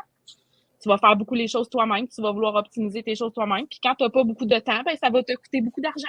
Effectivement. En 2023, il faut que tu restes dans la prudence, au plus que la créativité. T'sais. Ta créativité, utilise-le pas pour essayer de créer plein de nouveaux produits puis de dépenser de l'argent sur quelque chose qui ne marchera peut-être pas. Ta créativité, mets-la plus sur comment que je vais prendre quelque chose qui fonctionne déjà bien puis je vais le pousser ailleurs. Fait que, tu sais, c'est la stratégie du focus and scale, tu sais. La plupart des entreprises, là, on a la loi de Pareto du 80-20. 80% de tes revenus vont sûrement être générés de 20% de tes produits. Fait que tu focuses sur ce qui se vend déjà bien, ce qui va faire rayonner genre ta boutique en ligne, puis ce que tu vas faire, c'est que tu vas scaler ça, puis c'est là que tu mets ta créativité. Tu restes prudent en même temps en utilisant quelque chose qui fonctionne déjà bien, qui se vend déjà bien, tu le peaufines, tu t'assures, OK, j'ai le meilleur prix, j'ai la marge, puis tout, mon produit il est beau, je le pose bien, OK. Ouais, je fais déjà de mes infolettes, je fais déjà de la pub, puis tout. Mais tu n'es pas sur Pinterest, le mieux. Bon marché. Fait que, OK, commence à sortir en organique sur Pinterest, puis là, commence à mettre un budget publicitaire sur Pinterest, là, qui vient de se trouver un nouveau canal publicitaire qui coûte moins cher que Facebook la plupart du temps. Puis là, tu scales un produit, quelque chose qui fonctionne déjà. Des minimaux, vous le faites déjà. Fait que là, c'est trouver des nouveaux canaux de distribution au travers de ça. J'ai le goût de faire du pouce un peu sur ce que tu dis par rapport à nos meilleurs vendeurs. Tout ça, des fois, on a l'impression... Bon, excusez.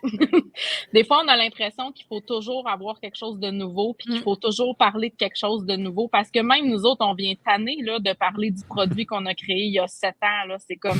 Il est plus nouveau, là. Mais c'est niaiseux, là. Mais là, c'est la vague de concours en ce moment, là. J'ai pas eu le temps de faire un gros visuel. J'ai repris une photo de la routine quotidienne. Premier produit qu'on a sorti en 2016, OK? C'est le produit qu'on a vendu le plus, mais c'est le produit qu'on a l'impression que tout le monde connaît. C'est comme... Fait que souvent, j'essaye comme de jazzer des affaires puis d'aller chercher des nouvelles affaires. Ben, Christy, on a plus de participation. Fait que je me dis comme, la prochaine fois, on se cassera pas le basic puis on va juste faire comme, on va juste parler de la routine quotidienne. Regarde, Charles, on a des pubs de routine quotidienne qui roulent depuis 3 ans. On a, tu sais, je veux dire, c'est comme ça que les gens nous connaissent. Fait que c'est quoi ton meilleur vendeur? Ben, pousse-le encore plus.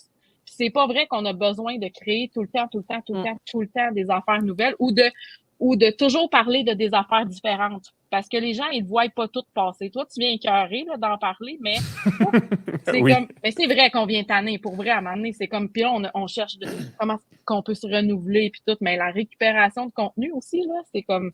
Toujours, c'est épuisant là, de toujours créer des nouvelles affaires. On ne se cachera pas. Là. Puis des fois, c'est juste de développer une variante de ce produit-là pour un temps limité. Là. Fait que. Il y a plein de trucs qui sont possibles. Ouais, c'est ça. Depuis 2018, depuis notre ouverture, la boîte surprise, c'est ce qui est notre produit fort. Il y a juste nous autres qui l'a fait comme ça. Fait que tu choisis ton budget. Après ça, tu mets tes demandes spéciales. Tu dis à peu près ce que tu aimes. OK? Puis nous autres, on va te préparer une boîte, genre sur mesure, avec tes demandes spéciales. Elle va être super belle. Puis tout. C'est notre meilleur vendeur depuis tout le temps. Puis, tu sais, on a beau mettre n'importe quoi en ligne, sa boutique, c'est ce qui part. Puis, le monde nous parle juste de ça. Fait que nous autres, on s'est dit, on avait beaucoup. Fait que là, on l'a testé à Saint-Valentin. On a sorti une boîte surprise, plus Saint-Valentin. Fait que, tu sais, si tu veux, ta boîte surprise normale, OK, mais tu sais, boîte surprise Saint-Valentin. Nous autres, on a juste commandé un petit peu plus de stock qui fait plus Valentine, puis rouge-rose. Fait que les gens qui l'achètent à peu près incomparable. Fait que, tu sais, ça a fonctionné. Fait que là, c'est de voir, OK, mon produit a bien fonctionné. Fait que là, on avait beaucoup de demandes pour avoir une boîte surprise pour hommes. On a moins un marché pour hommes quand même, mais on l'a fait. Puis on a dit, on va la sortir juste dans un prix. On va mettre une version de 80 $, qui est à peu près le budget que les gens mettent. Fait qu'on va la tester de cette façon-là. Fait que, tu sais, c'est d'y aller de façon prudente puis voir, OK, ça marche, mais là, on va la sortir peut-être en 2 autres prix, tu sais. Fait que là, après ça, là, on travaille sur une nouvelle version aussi de la boîte surprise pour le temps des fêtes, qu'on va sortir quelque chose. On part d'une idée qui fonctionne, qui fait notre renommée, puis qui circule déjà. Puis on fait juste comme la modifier. Puis on peaufine toujours la section des produits, la marge de profit qu'on fait avec ces produits-là aussi, c'est important. l'emballage aussi pour que ça reste vraiment notre produit fort. Puis on surfe là-dessus. Après ça, ben, c'est juste quelle façon qu'on va en parler. Là. Ben, dans les deux cas, vous autres, les filles, vous avez des produits des gens qui se renouvellent. Valérie, des gens qui ont besoin des tableaux, des enfants qui ont besoin des tableaux de routine. À chaque rentrée scolaire, il y a des petits maternels. Il y en a des nouveaux. Qui n'ont pas de frères et sœurs en haut. Il y en a des nouveaux. Fait que même si on est tanné d'en parler, comme moi, des fois, je suis tannée de parler des avantages de Shopify, mais il y a des nouveaux entrepreneurs qui arrivent. Toi, tu as des nouveaux enfants qui ont besoin de tableaux de routine. Ben, c'est ça. Il y a des gens qui ont besoin de cadeaux. Il y en a aussi du côté de... Puis moi, je suis toujours surpris là, de voir « Ah, mon Dieu, je vous ai découvert. » C'est comme tabarnak. On a souvent l'impression que parce que nous autres, on parle de nos affaires à longueur de journée, que tout le monde nous connaît, mais c'est pas vrai. Non. Vraiment pas. Non. Puis, je trouve que votre approche marketing, genre, est géniale parce que vous autres, vous axez sur les problèmes des parents avant de parler des produits. Puis c'est vraiment important. Moi, je n'ai pas d'enfants, mais je vois passer vos pubs, je vois passer vos publications, genre. Puis, tu sais, je vois à quel point que ça peut parler aux parents. Fait que tout de suite, tu sais, ils se mettent dans mise en situation. Puis, OK, c'est moi ça. Puis, j'ai tel problème avec mon enfant. Ma routine du souper, mon enfant ne veut pas manger. OK, comment je peux faire? Tu arrives avec une solution, fait que peu importe dans le cycle de vie d'un parent, tu vas renouveler ça, mais de miser sur le problème avant même de parler de ton produit, je trouve ça genre que les gens ne l'exploitent pas assez. Genre, à quoi t'amènes une solution? Un problème. De réfléchir comme ça, effectivement. Toi, puis on est capable d'en trouver un pour toutes, là, je veux dire. Même dans les produits de luxe, même dans les produits un peu plus de cosmétiques. Ou c'est quoi le problème que tu solves là, avec ton produit? Un autre angle intéressant aussi qui me vient en tête, parce que là, on parlait de présenter son produit sous plusieurs angles et tout. Il y a tout ce qui a la vague de UGC, la User Generated Content. Maintenant, bon, on n'appelle plus ça AGC vu qu'on est plus des acteurs aujourd'hui, mais un truc que, moi, je suis en train de tester par courriel, c'est un peu la lettre au président. J'explique comme tel, c'est assez simple. C'est tu écris une lettre, aucun branding. Bonjour, je suis la présidente de telle entreprise. Merci d'avoir acheté chez nous. Pourriez-vous nous envoyer des photos? On vous donne une carte cadeau. C'est sûr que il y a des plugins Shopify qui existent pour automatiser ça, mais je sais aussi que si on veut protéger ses marges, donc on va limiter les coûts fixes. Donc là, je parle pour ceux qui n'ont peut-être pas une grosse base de courriel. Vous avez, je sais pas, quelques milliers, quelques centaines, vous voulez commencer ça. Vous targetez les personnes qui ont acheté une fois. Vous demandez d'aller chercher des photos. C'est sûr que la première fois, c'est un peu plus de gestion pour les cartes cadeaux. Là. Ça, c'est juste à noter, mais parfois, si on veut le tester. Il y en a, on le teste, puis ensuite, on peut voir qu'est-ce qu'on veut automatiser. Puis de faire la demande sur les réseaux sociaux aussi. Nous, on l'a fait, là. On a tu le fais la demande. Ou des fois, juste d'être comme un repartage de quelque chose ou d'aller interagir avec ta communauté. Hey, t'as fait une story, c'était super beau, tu me permettrais-tu d'utiliser la vidéo? Les clients sont contents, là. Puis ils nous demandent pas d'argent pour ça, là. Puis ils sont juste comme, hey, ben oui, je te l'envoie, puis hey, merci. Puis tu leur donnes un petit rabais, un petit cadeau, tu leur fais un petit code promo, puis ils sont bien heureux, là. Nous autres, on surfe un peu là-dessus aussi, mais comme une coche plus loin, c'est que on a des clients, on appelle les high rollers, c'est des clients VIP, ils achètent souvent, ils achètent beaucoup. On a une cliente qui, à chaque fois qu'on sort une boîte, elle dit « Peu importe, vous me l'envoyez ». Des gens qui sont des super bons ambassadeurs. Oui, incroyable. Ils sont des super bons ambassadeurs de nos produits, puis on le sait que ces personnes-là, ils en parlent parce qu'ils ont fait des commandes, puis tout. Fait que, au lieu de payer des influenceurs, nous autres, on se dit, il n'y a pas meilleure personne pour parler de nous autres que c'est nos clients fidèles, puis nos clients qui achètent beaucoup, puis souvent. Fait qu'on fait un deal avec eux autres chaque année. C'est qu'on fait vraiment le tri, puis on trouve ces personnes-là, puis on leur offre un code promo pour eux autres, pour les fidéliser. Fait que tu achètes déjà souvent, on va te remercier de ta fidélité. Puis vu que tu es un client fidèle, puis tu parles souvent de nous autres, on fait un code promo que toi, tu peux distribuer à ton monde. Fait qu'un code promo qui est valeur moins, disons, elle a un 15%, l'autre personne a un 10%, qui est comme l'équivalent que si tu donnerais genre en promo, infolette, whatever. Mais cette personne-là va être ambassadeur, puis va être super content de faire ce job-là. Puis toi, ça ne coûte pas grand-chose. Puis en plus de ça, ça te rapproche de ta clientèle, là. Oui, puis si ça ne vend pas, ça ne te coûte rien. Oui, c'est ça. Exact. Ouais. Fait que votre bonne clientèle, il ne faut pas la négliger pendant le Black Friday.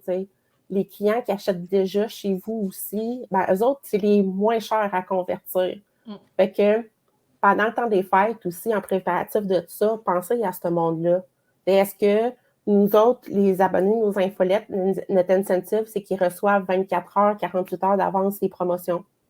Puis toutes les nouveautés, c'est eux autres qui le savent en premier. Ça marche bien quand tu as des stocks limités aussi. Ouais. Ben, quand tu as des stocks limités, c'est sûr que si tu as du produit en masse et qu'ils le savent qu'ils vont tout le temps l'avoir, moins. Mais tu sais, comme une entreprise comme une autre, que tu sais, quand il n'y en a plus, là, ben. Exact. C'est un bon incitatif. Je veux le savoir avant, là.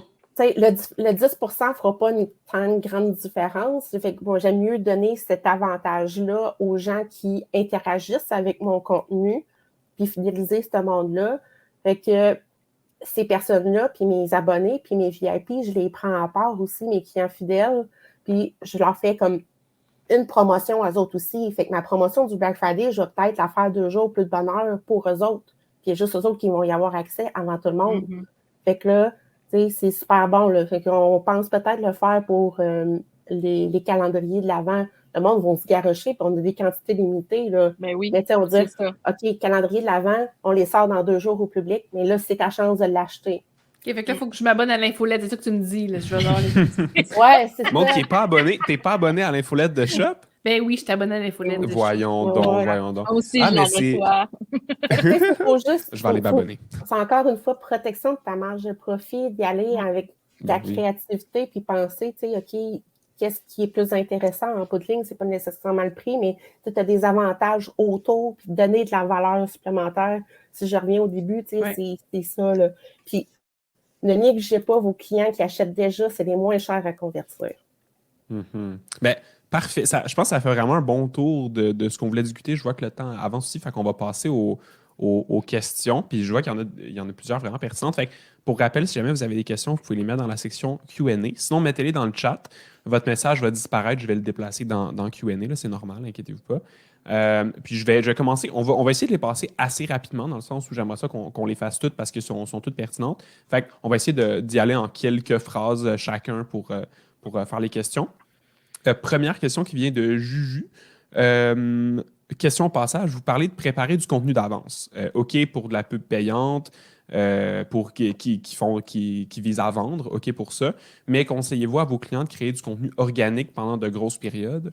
Mon expérience démontre que souvent l'organique passe pas mal dans le beurre quand on met des milliers de dollars en pub. Curieux d'avoir votre avis.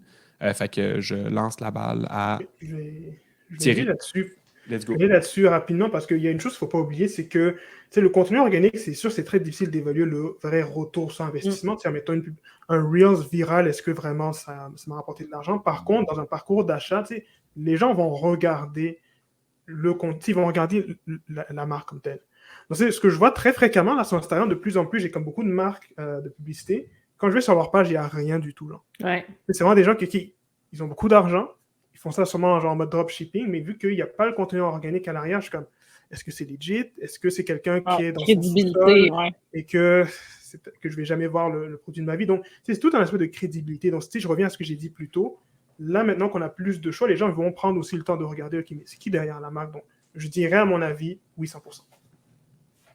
Quelqu'un quelque chose à rajouter par rapport à ça? Ouais. Ben, vas-y, Maud, je dirais après. Oui, ça prend du organique. C'est vrai qu'on a moins l'impression, mais ça en prend quand même. Puis ça vient un peu, comme on parlait des nos pointes de pizza, tu sais, l'organique aussi, ben, ça peut être des contenus pour ton blog qui vont être référencés, qui vont apparaître sur Google. Tu sais, ça en prend aussi. Tu peux pas juste te fier sur la pub parce que la pub, la seconde que tu arrêtes de payer, il n'y a plus rien en ligne. Donc, ça prend les deux. Tu n'as pas le choix. Moi, j'aurais le goût de rebondir là-dessus. Moi, je trouve honnêtement que c'est une des affaires les plus fun de commencer à faire de la pub. C'est qu'à partir du moment où est-ce que tu fais de la pub, tu n'es plus obligé de vendre sur ta page. Ou putain, tu sais, nous, ça a vraiment changé notre approche au niveau du contenu parce que, tu sais, les gens qui interagissent avec ton contenu, ils vont être ciblés par de la bonne pub après, si c'est bien fait. Fait que là, tu peux juste avoir du fun avec tes abonnés. Fait que, tu sais, puis te demander qu'est-ce qu'ils ont le goût, qu'est-ce qu'ils ont, tu sais, c'est là que c'est le temps de sortir, c'est niaiseux, là, des vidéos de chats puis des affaires de même, là. C'est ça qu'ils ont le goût de voir, là. Non, mais tu sais, on y aise bien, mais je veux dire, oui, il faut faire de l'organique, mais il faut faire de l'organique à valeur ajoutée. Si tu fais de l'organique qui a la même affaire que ta pub, ben là, ça marche pas, tu sais. Il faut que tu fasses de l'organique. Puis là, c'est ça qui est le fun. C'est quand tu es en période où tu as des pubs qui roulent, ben demande-toi, qu'est-ce que je peux faire justement pour créer quelque chose de le fun que mon client a vraiment le goût de voir ou qui va l'entertainer, qui va avoir le goût d'interagir. Puis là, ça change ta perception. Parce que là, tu n'es plus obligé d'être tout le temps en train de pousser des produits puis de pousser des promos. T'sais, la pub s'en occupe. Ça peut être lourd avec le temps. Là. Ouais, bon point. Ça vient plate, puis c'est là que tu vois ton engagement qui drop parce que ça n'intéresse pas les gens. Vraiment. Je compléterai en disant que nous, tu sais, c'est sûr que nous, on fait que de la pub, on s'entend. Puis c'est sûr que la pub est souvent vue comme le quick win de je mets de l'argent, je fais plein de ventes. C'est bon, mon marketing est fini, j'ai mon chiffre d'affaires, puis c'est réglé. Mais il y a, nous, on le voit, là, c'est le jour et la nuit entre des clients qui mettent de la pub et qui n'ont aucune autre stratégie organique, puis des clients qui mettent de la pub et qui ont une stratégie organique. C'est pas juste de dire on met des œufs dans plusieurs paniers, fait que j'ai des clients qui viennent de la pub, j'ai des clients qui viennent de Google, j'ai des clients qui viennent de mes réseaux sociaux. Ça n'existe pas, ces silos-là. Les clients, ils touchent un peu à tout. Puis plus qu'on est sur ces points de contact-là, plus que la pub en tant que telle va fonctionner, l'organique en tant que tel va fonctionner pour donner un vrai impact. Plus que, fait que c'est pour moi, aujourd'hui, une entreprise qui vient vers nous et qui dit je veux une stratégie de pub, j'ai des gros budgets, je suis prêt à let's go investir beaucoup, mais qui n'a aucune stratégie organique ou en tout cas qui a aucun blog, aucun réseau social actif, on va dire aucune chaîne YouTube qui ne fait aucun effort nulle part. On va dire à cette entreprise-là, t'es mieux de faire ça avant d'investir en pub parce que ça va être. Pour vrai, on a vu des clients qui avaient des résultats pratiquement 2 fois meilleurs que d'autres dans des industries similaires juste parce qu'il y avait cette présence-là. C'est le cas de Nimo, c'est le cas de Shop. Je veux dire, c'est des entreprises qui ont été beaucoup plus résilientes dans les moments plus difficiles en pub. C'est des entreprises qui sont capables d'être beaucoup plus well-rounded dans leur stratégie. Puis les résultats sont là aussi en publicité, en plus de tout le reste. Fait que, bref, je boucle la boucle ça s'applique aussi au courriel. Puis j'imagine que Thierry, tu vas être d'accord. Là, je veux dire, si ta seule stratégie marketing courriel, c'est de vendre, ça marche pas. Ça marche pas non plus. Fait que ça prend comme, même en période de promo, pas juste des courriels promo. Sinon, les gens, ils arrêtent de les ouvrir. Fait que, qu'est-ce que tu peux leur apporter comme valeur? Puis là, on pourrait parler de storytelling là-dedans aussi, puis de quelle façon tu vends, c'est autre chose, là. Ouais. Chez Shop, nos 2 billets de blog les plus lus, c'est du contenu qui a été fait il y a 2 ans, qu'on entretient encore, mais tu sais, c'est encore super d'actualité, puis les gens recherchent vraiment parce que c'était du contenu qui était genre vraiment puissant. Et tu sais, ça fait 2 ans qu'on l'a mis en ligne, mais ça risque encore aujourd'hui, c'est ce qui est le plus lu. Fait que, tu sais, la pérennité de ton contenu aussi apporte beaucoup sur le long terme, là. Fait que, tu sais, même chose avec ton feed Instagram, là. Fait que tu penses peut-être, tout ce que j'ai fait, ça n'a pas donné grand-chose là. Mais peut-être que dans 6 mois, il y a juste comme quelqu'un qui va tomber dessus puis que tu vas accrocher des acheteurs après. Là. C'est du contenu qui reste. La pub, c'est pas ça. C'est clair, définitivement. Puis il y a Jules qui posait une seconde question par rapport à ça. Est-ce que vous boosteriez ce contenu? Dépendamment de ton budget, ça peut être intéressant. Là, je réponds vite pour qu'on passe à l'autre question. Mais si ton budget te le permet, ça peut être vraiment bon d'avoir un petit budget dans ta stratégie de pub qui est juste pour booster ton organique parce qu'on le sait que des fois, on dépend de l'algorithme qui est au bon vouloir de la chose. Fait que si tu as un contenu que tu le sais qui va avoir un impact sur ton... C'est un billet de blog, justement, que tu sais qui fonctionne déjà bien sur Google puis que tu veux le mettre en pub, ça peut être intéressant comme de joindre ça. Mais si tu ne sais pas encore que ça va donner de la performance, je ne mettrais pas ça comme stratégie principale parce que là, tu es juste à attendre que ça fonctionne sur le long terme. Là. Fait que c'est toujours à tester. Je fais une transition vers une autre question qui était qu'est-ce que vous pensez du Black Friday qui dure 2 semaines? Donc, c'est une question de Jennifer. Puis je suppose qu'elle veut dire qu'est-ce que vous pensez des stratégies de Black Friday que c'est comme semaine du Black Friday, semaine du Cyber Monday, mois du Black Friday, année du Black Friday. Let's go, on fait de la promo le plus longtemps possible. Ça, on s'entend que c'est juste une réponse parce que tout le monde se sentait crunché dans la même journée. Puis là, faisait comme « Ah non, on voit pas, scope! » Fait que là, les gens ont commencé à reculer. C'est clair que quand c'est rendu un mois du Black Friday, c'est de l'abus. C'est un peu long. C'est vraiment long, c'est de l'abus. Et vous pouvez le voir quand on fait des publicités sur un certain... Je serais curieuse, Valérie, de t'entendre après, mais tu sais, quand tu fais des publicités sur un certain, tu sais, sur un mois, tu sais, tu vas avoir un bon crunch au début, un bon crunch à la fin. Fait que ça, en même temps, à quel point c'est pertinent de faire un Black Friday aussi long, parce qu'il faut que tu sais, c'est beaucoup d'énergie pour mettre ça en place. C'est clair, il y a l'essoufflement à quelque part. L'essoufflement à quelque part, puis le monde sont écœurés. C'est ça. Nous, on fait la promo longue, en fait, en septembre, parce que c'est le mois de la rentrée. Mais je ne ferais pas un Black Friday d'1 mois, ça n'a pas d'allure. Mais en septembre, pour nous, on a vu que de faire une promo plus longue, ben là, ça permet de rejoindre plus de gens dans une période qui est naturellement notre meilleure période, notre meilleur marché. Fait que, tu sais, c'est sûr, si je faisais une promo anniversaire 3 jours au début septembre, quand les parents ont de la broue dans le toupette, là, ça marcherait pas. Plus ça compliqué. marcherait pas. Voyons donc, ça aurait comme pas de bon sens. Mais je ferais jamais ça au Black Friday. Et puis même au début novembre avec le jeu de dépenses locales, oui, je vais l'étirer. Je trouve que, tu sais, 24 heures de promo, là, aujourd'hui, avec l'algorithme, ça donne rien. Là. Soyons honnêtes, là, tu sais, oublie ça. Cool. Là. Les promos éclairs, là, c'est terminé. Là. C'est comme... Là, à moins que tu les Mm. cibles là, vraiment à tes abonnés d'infolette, puis que là, tu as vraiment un bon incitatif, là, ça serait une stratégie à part. Mais je parle, mettons, annoncer ses réseaux sociaux, une promo de 24 heures, tu vas avoir 4 personnes qui vont le voir, là, ça donne plus rien. Fait que c'est sûr qu'il faut comme que tu laisses un peu, mais entre un mois puis 2 jours ou 24 heures, tu sais, il faut trouver une balance. Là. Je pense que la seule façon qui pourrait peut-être marcher, puis là, tu sais, ça dépend de ta clientèle puis plein de critères, c'est si tu fais le 12 Days of Christmas, là, tu sais, les premiers 12 jours, c'est bon avec les timings d'expédition, puis tu sais, une promotion différente à chaque jour, peut-être. Tu sais, il y a des entreprises qui le font, mais tu sais, tu prends un peu les risques aussi à savoir ma clientèle, c'est ce qui l'intéresse, puis tout, puis est-ce que c'est plus un produit que l'autre, fait que tu sais, c'est de déterminer. Mais je pense que c'est pas mal la seule façon qui pourrait peut-être marcher parce que tu évites l'essoufflement, genre, au travers de ça, parce qu'il y a quelque chose de nouveau à chaque jour. C'est ça. Mais sinon, je pense que c'est max une semaine. Après ça, là, t'as étiré, là. Oh ouais, quand on le faisait, nous autres, c'était vendredi, samedi, dimanche, lundi, là, 4 jours, merci, bonsoir. Après ça, c'est fini. Là. Pour le Black Friday, en tout cas, ça va pas. Puis à la limite, commence-le un 24 heures d'avance pour ta liste d'abonnés. Pour tes VIP, c'est ça. Oui, c'est ça, tu sais, de faire un calendrier de l'avant qui va durer 24 jours, oublie ça, là. Mais tu sais, si tu le limites, là, tu sais, c'est ça, 10-12 jours, c'est bien correct, là. Mais on en a eu, nous autres, qui ont dit, ça va être cool, je vais faire un calendrier de l'avant, genre 24 promos différentes. C'est comme, c'est tellement beaucoup de gestion pour autant de résultats. Là, tu sais, OK, 24 jours jusqu'à Noël, ben là, il faut que tu le fasses avant, fait que ça perd un peu de son essence, parce que là, tu ne lis pas jusqu'au 24 genre décembre, fait que, tu sais, il y a ça, là. Fait que,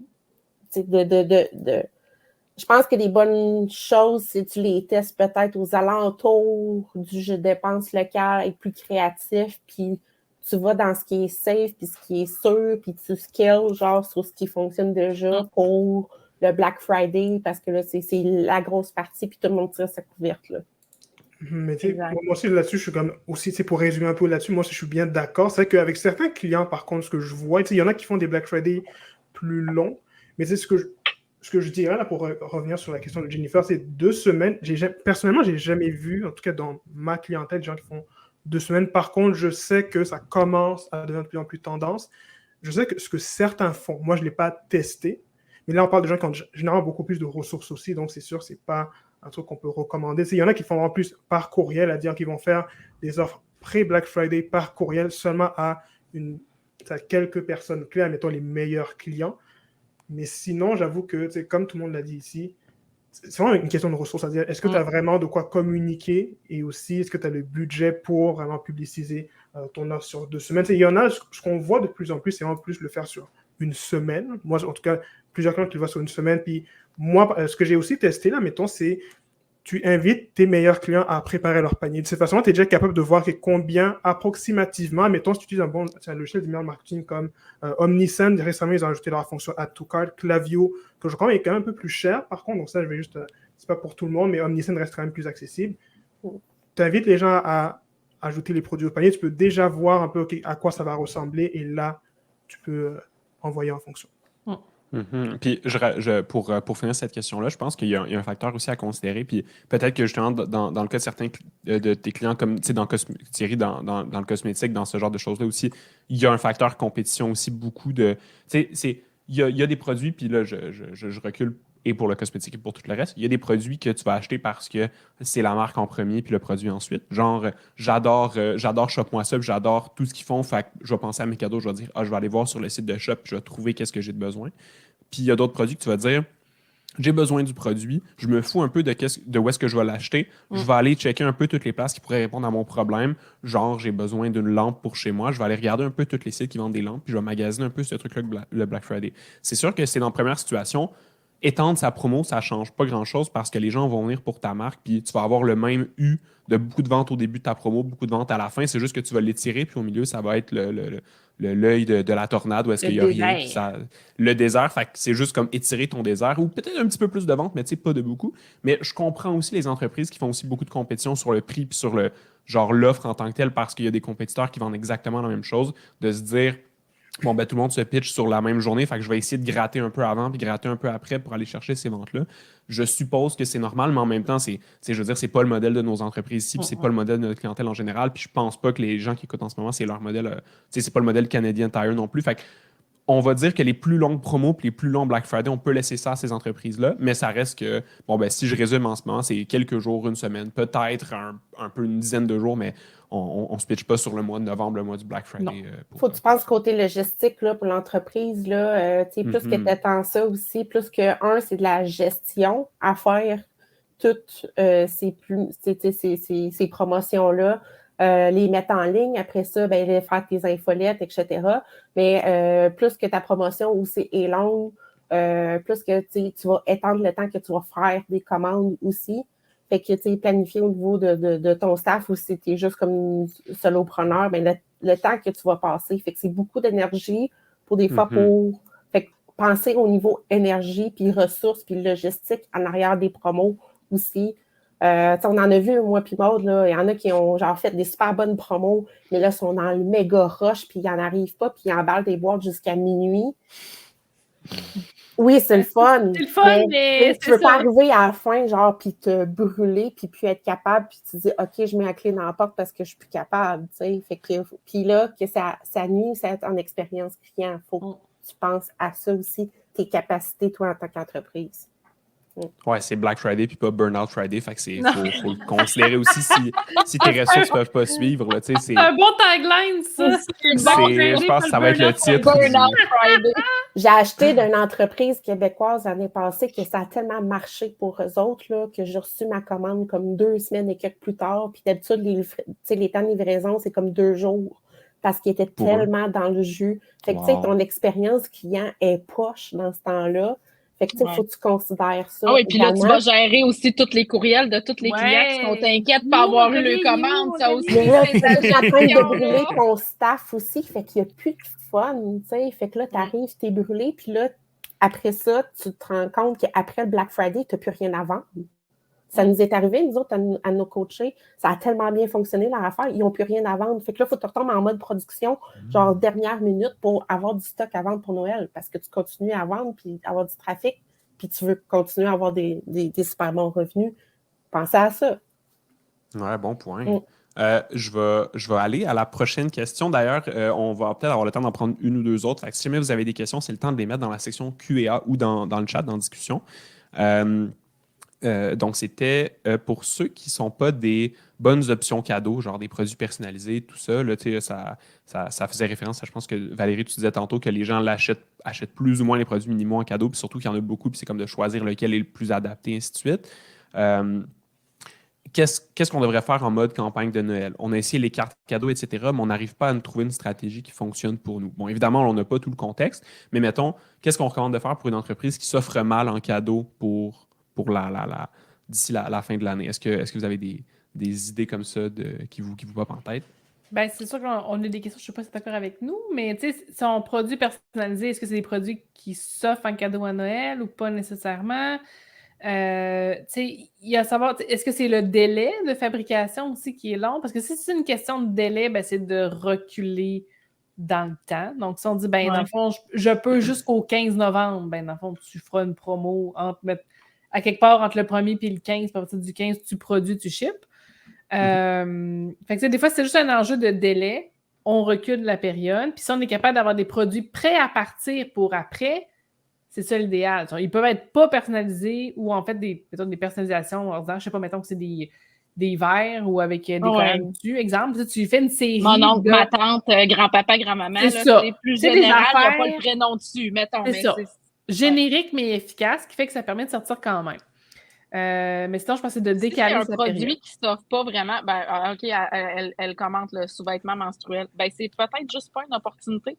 Ouais. Je veux dire, tu sais, Ouais. c'est pas comme un peu comme on disait, puis je sais pas si Maïté était là au début, mais c'est pas obligatoire de faire une promo de Black Friday, tu sais, c'est peut-être pas, si Ben, c'est pas ton Non, créneau, puis puis si ça tu se peux donne toujours pas un l'orienter cadeau. sur tu peux l'orienter sur un cadeau pour toi-même puis sur une promotion que tu profites pour t'acheter des choses. Il y a ce facteur-là qu'on oublie beaucoup, mais qu'il y a beaucoup de gens qui qui profitent du Black Friday puis qui profitent des fêtes pour s'acheter des produits aussi, Oui, même si c'est ben peut-être pas 100% de leur budget qui va là. Il y a toujours une partie du budget de quelqu'un qui s'en va pour s'acheter des choses. Ce qui est important, c'est de se montrer d'une façon de devenir une priorité pour cette personne-là pour que son budget aille dans tes produits. Fait que je ne mettrais pas de côté complètement l'idée. Tu sais, je ne tasserais pas à cause de ça l'idée de dire je me mets de l'avant pour le Black Friday ou pour les fêtes, mais ce serait de l'orienter, pas pour l'offrir. Pas Parce pour que, un cadeau, ouais, c'est Non, ça. c'est exact. Ouais. Ben, dans son cas, il y a juste dépenses locales qui, d'après moi, serait une bonne opportunité. Ouais, exact. aussi. De Ouais. dire, ben, si tu veux faire un virage écolo pour toi, puis avoir des sous-vêtements menstruels, ben, je dépends d'une entreprise québécoise, nanana, puis taper le pion là-dessus. Tu sais, je pense qu'il Exact. y a un angle là. C'est pas pour tout le monde. Là. Il y a 2 ans, j'ai été approchée par une entreprise qui vend des zones funéraires en ligne. Puis on disait comment on peut bénéficier genre du Black Friday puis tout. Oui, Des fois, ton produit Moyen, ne pas ça. carrément pas. Puis même si tu essaies d'être créatif, fais un c'est cadeau à ton touché. défunt. C'est ça.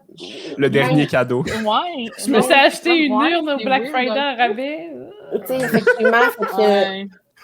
ça arrive que votre produit ne fit pas avec le Black c'est Friday. ça. Puis c'est pas un obligatoire de participer au Black Friday. Puis on Exact. parle de rabais non. et tout, mais c'est peut-être pas dans Ouais, vos puis dans ce valeurs. cas-là, Vous ça êtes aurait pas été de obligé mauvais d'en goût, là, faire. un peu. Là. Ouais. Ouais, Ben oui. mais tu sais, c'est peut-être pas dans vos valeurs aussi, puis c'est important de le communiquer aussi, ces informations-là, tu sais, fait que c'est pas obligatoire de Ouais. participer à ces promos-là, puis c'est peut-être pas là ton bout que tu vas vendre, puis tu vas faire ton année, fait que... Ou, tu sais, ça peut être une occasion de se coller à une cause puis de faire, tu sais, garde pendant la période du Black Friday, nous, tu sais, je pense à Maïté, exemple, tu sais, si vous achetez nos sous-vêtements menstruels, on vous donne pas un rabais, mais on vous en donne pas un de plus, mais on donne tant à une cause, tu sais, fait que c'est une opportunité aussi de juste comme saisir pour faire parler de toi, mais sans donner une promo sur tes affaires, mais juste comme te mettre ça en marche. C'est clair. Il y a une journée pour ça. Il y a le mardi, je donne qui existe. Ouais. Le mardi Exact. suivant le Black Friday. Bon, c'est ça, fait que, puis tu sais, on parle beaucoup de cadeaux, mais des fois, il y a... Même moi, la plupart du temps, j'achète même pas mes cadeaux Black Friday, j'achète des affaires pour moi, tu sais. Fait que, Oui. tu sais, j'en profite, puis il y a des affaires que je dis, ah, OK, puis je vois des promotions intéressantes. Fait il y a ça aussi, mais ouais, c'est... Oui, parce qu'on connaît mieux nos propres besoins, effectivement, Ouais. que En des effet. fois, tu sais. Puis la période du Black Friday, souvent, les promos sont très courtes. En tout cas, moi, je suis une fille de dernière minute, là. Puis, tu sais, si tu veux acheter tous tes cadeaux de Noël au Black Friday, il faut que tu sois vraiment organisé, là. Puis que tu saches que tu aies fait ton pré-magasinage vraiment intense, là. On s'entend, là, que c'est pas tout le monde qui sont comme ça. Fait qu'effectivement, même moi, je te dirais, dans mon profil de consommatrice, je vais beaucoup plus profiter des promos des entreprises que j'aime pour acheter des choses pour moi, que je sais que je vais avoir besoin, que je sais que je vais utiliser. Fait que ça peut être intéressant quand même. Là, C'est tu juste l'as qu'il faut dit. comme pas donner faut comme pas mettre de l'aval l'aspect cadeau. C'est pas nécessaire. Ouais, là. c'est bon. Puis là, c'est ça, tu l'as dit, là, la préparation autour de ça, fait que c'est important de, genre, planter tes graines avant le Black Friday, parce que là, les gens vont commencer à magasiner. Rendu au Black Friday, il est déjà rendu trop tard, là. Fait que, il y a ça, mais c'est ça, ça s'applique pas nécessairement à tout le monde aussi. Il y en a qui vont... Mais Lina forcément suggère pas le contribuer. Green Friday, tu sais. Ouais, Il y a c'est une plein bonne de jeux idée. de mots, là, tu sais, qui pourraient effectivement, c'est comme on utilise comme la période, mais pour le transformer un peu avec nos valeurs, puis ce qui convient. Il y en a qui le font bien. Entreprise. C'est ça, Mauvaise Herbe. On a nos coachs aussi qui l'ont fait. Il y a la boutique par Fanny, tu sais, qui vont pas anti-Black Friday, mais tu sais, un petit peu plus doux, là. Ouais. Proche de leur Ouais, valeur. puis C'est ça. Ça fait d'ailleurs, un point que je voudrais mentionner aussi, parce que je l'ai vu chez beaucoup d'entreprises le faire, c'est qu'il faut penser que pendant les fêtes et pendant le Black Friday, les gens sont en mode consommation, mais il y a beaucoup de gens il y a les gens qui vont magasiner les rabais, certes, mais il y a des gens qui sont juste en train de magasiner. Puis, je prends l'exemple parce que c'est l'exemple le plus flagrant, c'est l'exemple de Solia, c'est les montres, Solia Swatches, que pour le dernier Black Friday, si je ne me trompe pas, ce qu'ils ont fait, c'est qu'ils ont fait des publications pour dire « Hey, nous, on ne fera pas de rabais. Voici pourquoi. » Puis ça reste que ça a été une journée incroyable de vente juste parce que le fait de dire « Hey, on existe, on ne fait pas de rabais », les gens se sont dit « Ah, ben, je suis en train de magasiner, je peux quand même magasiner leur montre. » Puis c'est pareil pour, je pense à Mélina qui proposait le Green Friday, mais peu importe votre entreprise, si le Black Friday, il y a une façon que vous pouvez vous positionner, même si vous ne faites pas de rabais, juste pour dire genre, hey, salut, on ne fait pas de rabais, voici pourquoi. Ou juste, hey, salut, nos produits existent. Juste ça peut faire en sorte de générer des ventes parce que les gens sont en train de magasiner et sont en train de se dire, ah, qu'est-ce que je peux acheter? Ah oui, ça c'est bon, ça c'est bon. Puis Ils ne courent pas nécessairement le meilleur rabais, c'est non, ça, c'est ton produit fait, puis qu'ils l'ont vu. L'idée, c'est d'être vu, en fait. Exactement. Ça peut être intéressant de faire ça. Fait que c'est pas de se dire, ah, OK, moi, le Black Friday, je veux pas faire de 70%, fait que je mets tout à la poubelle. On oublie les fêtes, on oublie tout. C'est loin de là. Il y a plein d'entreprises qui font juste jamais de rabais et qui vont vendre beaucoup dans cette période-là. Fait que je pense que. Ils font juste signifier qu'ils existent. Fait que ça oui, aussi, exact, ça fait partie du panier de solutions. J'étais avec Charles quand on a vu la conférence de Sodium qui parlait de ça, puis c'était extrêmement brillant. Eux autres ne font jamais de rabais. Leur montre est au même prix partout, peu importe, mais ils expliquent pourquoi ils ne font pas de rabais. C'est une question de valeur plus que d'autres choses parce que c'est des montres solaires qui sont super éco-friendly. Fait que ça va un peu comme à l'encontre. Mais la façon qu'ils présentent et qu'ils publicisent, c'est genre absolument génial. C'est un bon exemple à aller voir. Ouais, tu vas aller chercher des clients pour qui c'est important. Ouais, exact. C'est ça, qui fait tes valeurs. C'est ça, c'est que les valeurs de tes clients, les tiennes, mais celles de tes clients aussi. Exact. Tout à fait. Ben, je pense que ça clôture bien notre panel ensemble. Je voudrais d'abord vous remercier énormément d'avoir accepté mon invitation. Tu sais, on l'avait fait l'année passée, on voulait retenter l'expérience cette année. Ça s'est vraiment bien passé. Puis je suis vraiment, vraiment content que vous ayez accepté et qu'on ait pu avoir quelques morceaux de votre savoir à chacun. Et chacune aujourd'hui. Fait qu'un gros merci. Peut-être qu'on peut faire un petit dernier tour pour savoir où est-ce qu'on peut vous retrouver ou c'est quoi la meilleure façon, soit dans le cas de Maud, Thierry, de vous contacter peut-être pour vos services. Dans le cas de Valérie et Frédéric, qu'est-ce qui arrive pour vous? Si jamais les gens ont des questions pour vous, où est-ce qu'ils peuvent vous contacter? Fait que je vais refaire le même tour que tantôt, peut-être en commençant par Maud. Où est-ce qu'on peut te contacter? Qu'est-ce qui se passe pour toi? Moi, je suis très présente sur TikTok. J'ai bien du plaisir. Donc, miss.nitro. Sinon, je suis sur Facebook. Puis, pour ça, je vais en profiter de me plugger 2 secondes. Pour ceux qui ont peut-être besoin d'aide pour se préparer pour le Black Friday, moi et Frédéric, on a préparé un e-book qui s'appelle Niveau 9. Donc, qui nous aide à regarder tout ce qu'on a parlé. Là, tout ça, là, on en parle en long et en large dans ce guide-là. Fait que si vous voulez être accompagné, ça peut vous être utile. Niveau9.ca. Cool, merci Maud. Je vais continuer sur ce que Maud a dit pour niveau 9. C'est un e-book, mais c'est des actions concrètes. On vous donne, chaque niveau, vous avez comme des devoirs, une stratégie à suivre. Fait que vous avez vraiment une démarche pour vous aider, pour vous rendre au temps des fêtes, mais c'est applicable aussi dans d'autres moments de l'année. Si vous avez des lancements de produits, la Saint-Valentin, Fête des mères, fait que vous pouvez reprendre ce contenu-là aussi. Fait que c'est à peu près comme les mêmes stratégies qu'on utilise. Fait que c'est concret une fois que vous avez fait chacun des niveaux. Vous avez du travail établi, vous êtes déjà un petit peu plus proche de faire des millions pour la fin de l'année. Oh yeah! Oh yeah. Non, mais on y va plus loin des milliards. Là. Vas-y, des milliards, oui. On y va là. Elon Musk. À part ça, on retrouve sur chapemoisa.ca. Donc, pour la boutique en ligne, développement de la boutique en ligne des fêtes pour le 1er novembre, comme à chaque année. On a le volet corporatif aussi, là, qu'on travaille très, très, très fort. J'ai à brou dans le toupette présentement.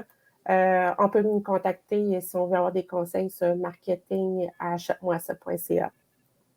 Cool. Merci beaucoup. Merci beaucoup, Frédéric. Valérie? Oui, bien, on est en promo en ce moment. Oh yeah! Donc, notre promo anniversaire. 50% de rabais. Non. Non, mais jusqu'à 20 quand même. Puis je donne jamais plus que 20. Fait que c'est comme. C'est quand même très, très bon. C'est parfait. Ouais, c'est ça. Fait que si tu hésitais, là, c'est jamais plus que 20. Fait que non, minimomotivation.com, en fait. Puis s'il y en a qui ont des questions pour moi, juste à nous écrire via Facebook ou Instagram. Mon adjointe est en congé de maternité, alors c'est moi qui Oh! Grosse bon, job, parler sa boîte. Non, s'il vous plaît. Non, mais pour vrai, ça me fait toujours plaisir de répondre aux questions. Puis, gênez-vous pas s'il y a quoi que ce soit. Réseauter sur LinkedIn aussi. Vous pouvez me trouver sur LinkedIn. J'essaye de y aller une couple de fois par semaine. Puis je vais rajouter des affaires. Tu as des produits pour les familles, les enfants, mais même les gens qui n'ont pas d'enfants comme moi peuvent trouver des produits cool sur ta boutique. Oui, définitivement. De plus en plus. Moi, je développe. Oui. je développe en fonction de mon propre besoin de maman et de plus en plus, on tombe dans organisation, mais organisation familiale, même si tu n'as pas d'enfants, tu as une famille quand même. Fait que les chats, ça compte aussi. Fait que oui, définitivement. Puis on a beaucoup de produits connexes aussi, dans le fond, sur la boutique maintenant. Plein de livres de recettes pour aider avec le quotidien, dans le fond, en général. Ouais. Je m'en viens cet après-midi travailler dans ta boutique. Ah ben viens! Surprise. Cool. Thierry? De mon côté, vous pouvez me retrouver majoritairement sur LinkedIn. C'est là où, bon là, je me suis mis cette année, là, je publie presque quotidiennement sur LinkedIn. Donc, pour tous ceux et celles, si vous avez une boutique Shopify, vous n'avez pas encore, donc tu ne sais pas trop l'email marketing, vous avez besoin d'aide pour déterminer votre calendrier éditorial, savoir quoi publier, ou bien si vous voulez mettre en place les automatisations pour vraiment ne pas laisser passer de vente, contactez-moi, moi je peux vous aider là-dessus. Moi je travaille avec Klaviyo généralement, mais il y a aussi d'autres logiciels. On peut s'adapter, vu qu'on ne va pas non plus faire des migrations trop tard. À l'infini. Le 1er octobre, c'est fini. Oui, Oh yeah! Ouais, migration, c'est là. migration là. C'est ça. C'est moi, je suis en train de faire Now or never. là, c'est comme ma dernière de septembre, puis là, le reste, c'est vraiment plus. On aide à mettre en place le Black Friday en ce moment. Cool. Puis Charlotte, à ton contenu sur LinkedIn qui est vraiment incroyable aussi. Là, même si vous n'avez peut-être pas le budget en ce moment, vous n'êtes pas rendu à investir beaucoup dans votre email marketing, juste le contenu de Thierry est vraiment une super bonne façon de s'y introduire. Puis après ça, si vous avez besoin d'aller plus loin, ces services sont là. Puis c'est l'homme de la situation pour vos besoins. Ben, très cool, mais merci à vous quatre d'avoir été là. Merci pour l'invitation, Charles. Ben oui, toi, tu fais quoi? On te rejoint comment? Moi, vous pouvez me retrouver sur LinkedIn aussi. C'est la meilleure façon de me contacter. Mais sinon, pour nos services à nous de publicité en ligne, c'est agenceantilope.com. On prend encore quelques clients là, d'ici la fin de l'année. Fait que si vous avez des besoins si vous voyez que votre business est en croissance ou est dans une bonne situation, vous dites « OK, je veux aller à l'étape d'après, je veux investir en pub », ou si vous vous demandez est-ce que mes résultats en publicité en ce moment sont optimaux puis c'est bien fait? Est-ce que j'ai des bons résultats ou est-ce que ça pourrait être mieux? On a un service pour ça aussi qui s'appelle le deuxième avis. Puis c'est 1 heure ensemble qu'on check les campagnes puis on vous donne notre retour honnête. Des fois, on dit c'est beau, reste avec ton agence, il n'y a pas de problème, tout est bien fait ou continue de le faire par toi-même, c'est all good. Puis des fois, on regarde un peu puis on voit des opportunités. Fait que ça peut être à explorer. Contactez-moi s'il y a quoi que ce soit. Puis je vous reviens. Restez abonnés à notre infolette parce que je vous reviens d'ici quelques semaines avec une nouvelle formation en ligne justement par rapport aux promotions puis au Black Friday. Mais on est en train de travailler là-dessus, fait que j'annoncerai pas plus, mais restez pas trop loin. On va revenir avec ça. Cool! Merci beaucoup à tous ceux qui étaient là en live. Merci à ceux qui écoutent en rediffusion aussi. Si vous avez des questions en rediffusion, n'hésitez pas à les mettre en commentaire. Je vais revenir jeter des coups d'œil. Puis si on peut vous aider, ça va nous faire plaisir de répondre à vos questions.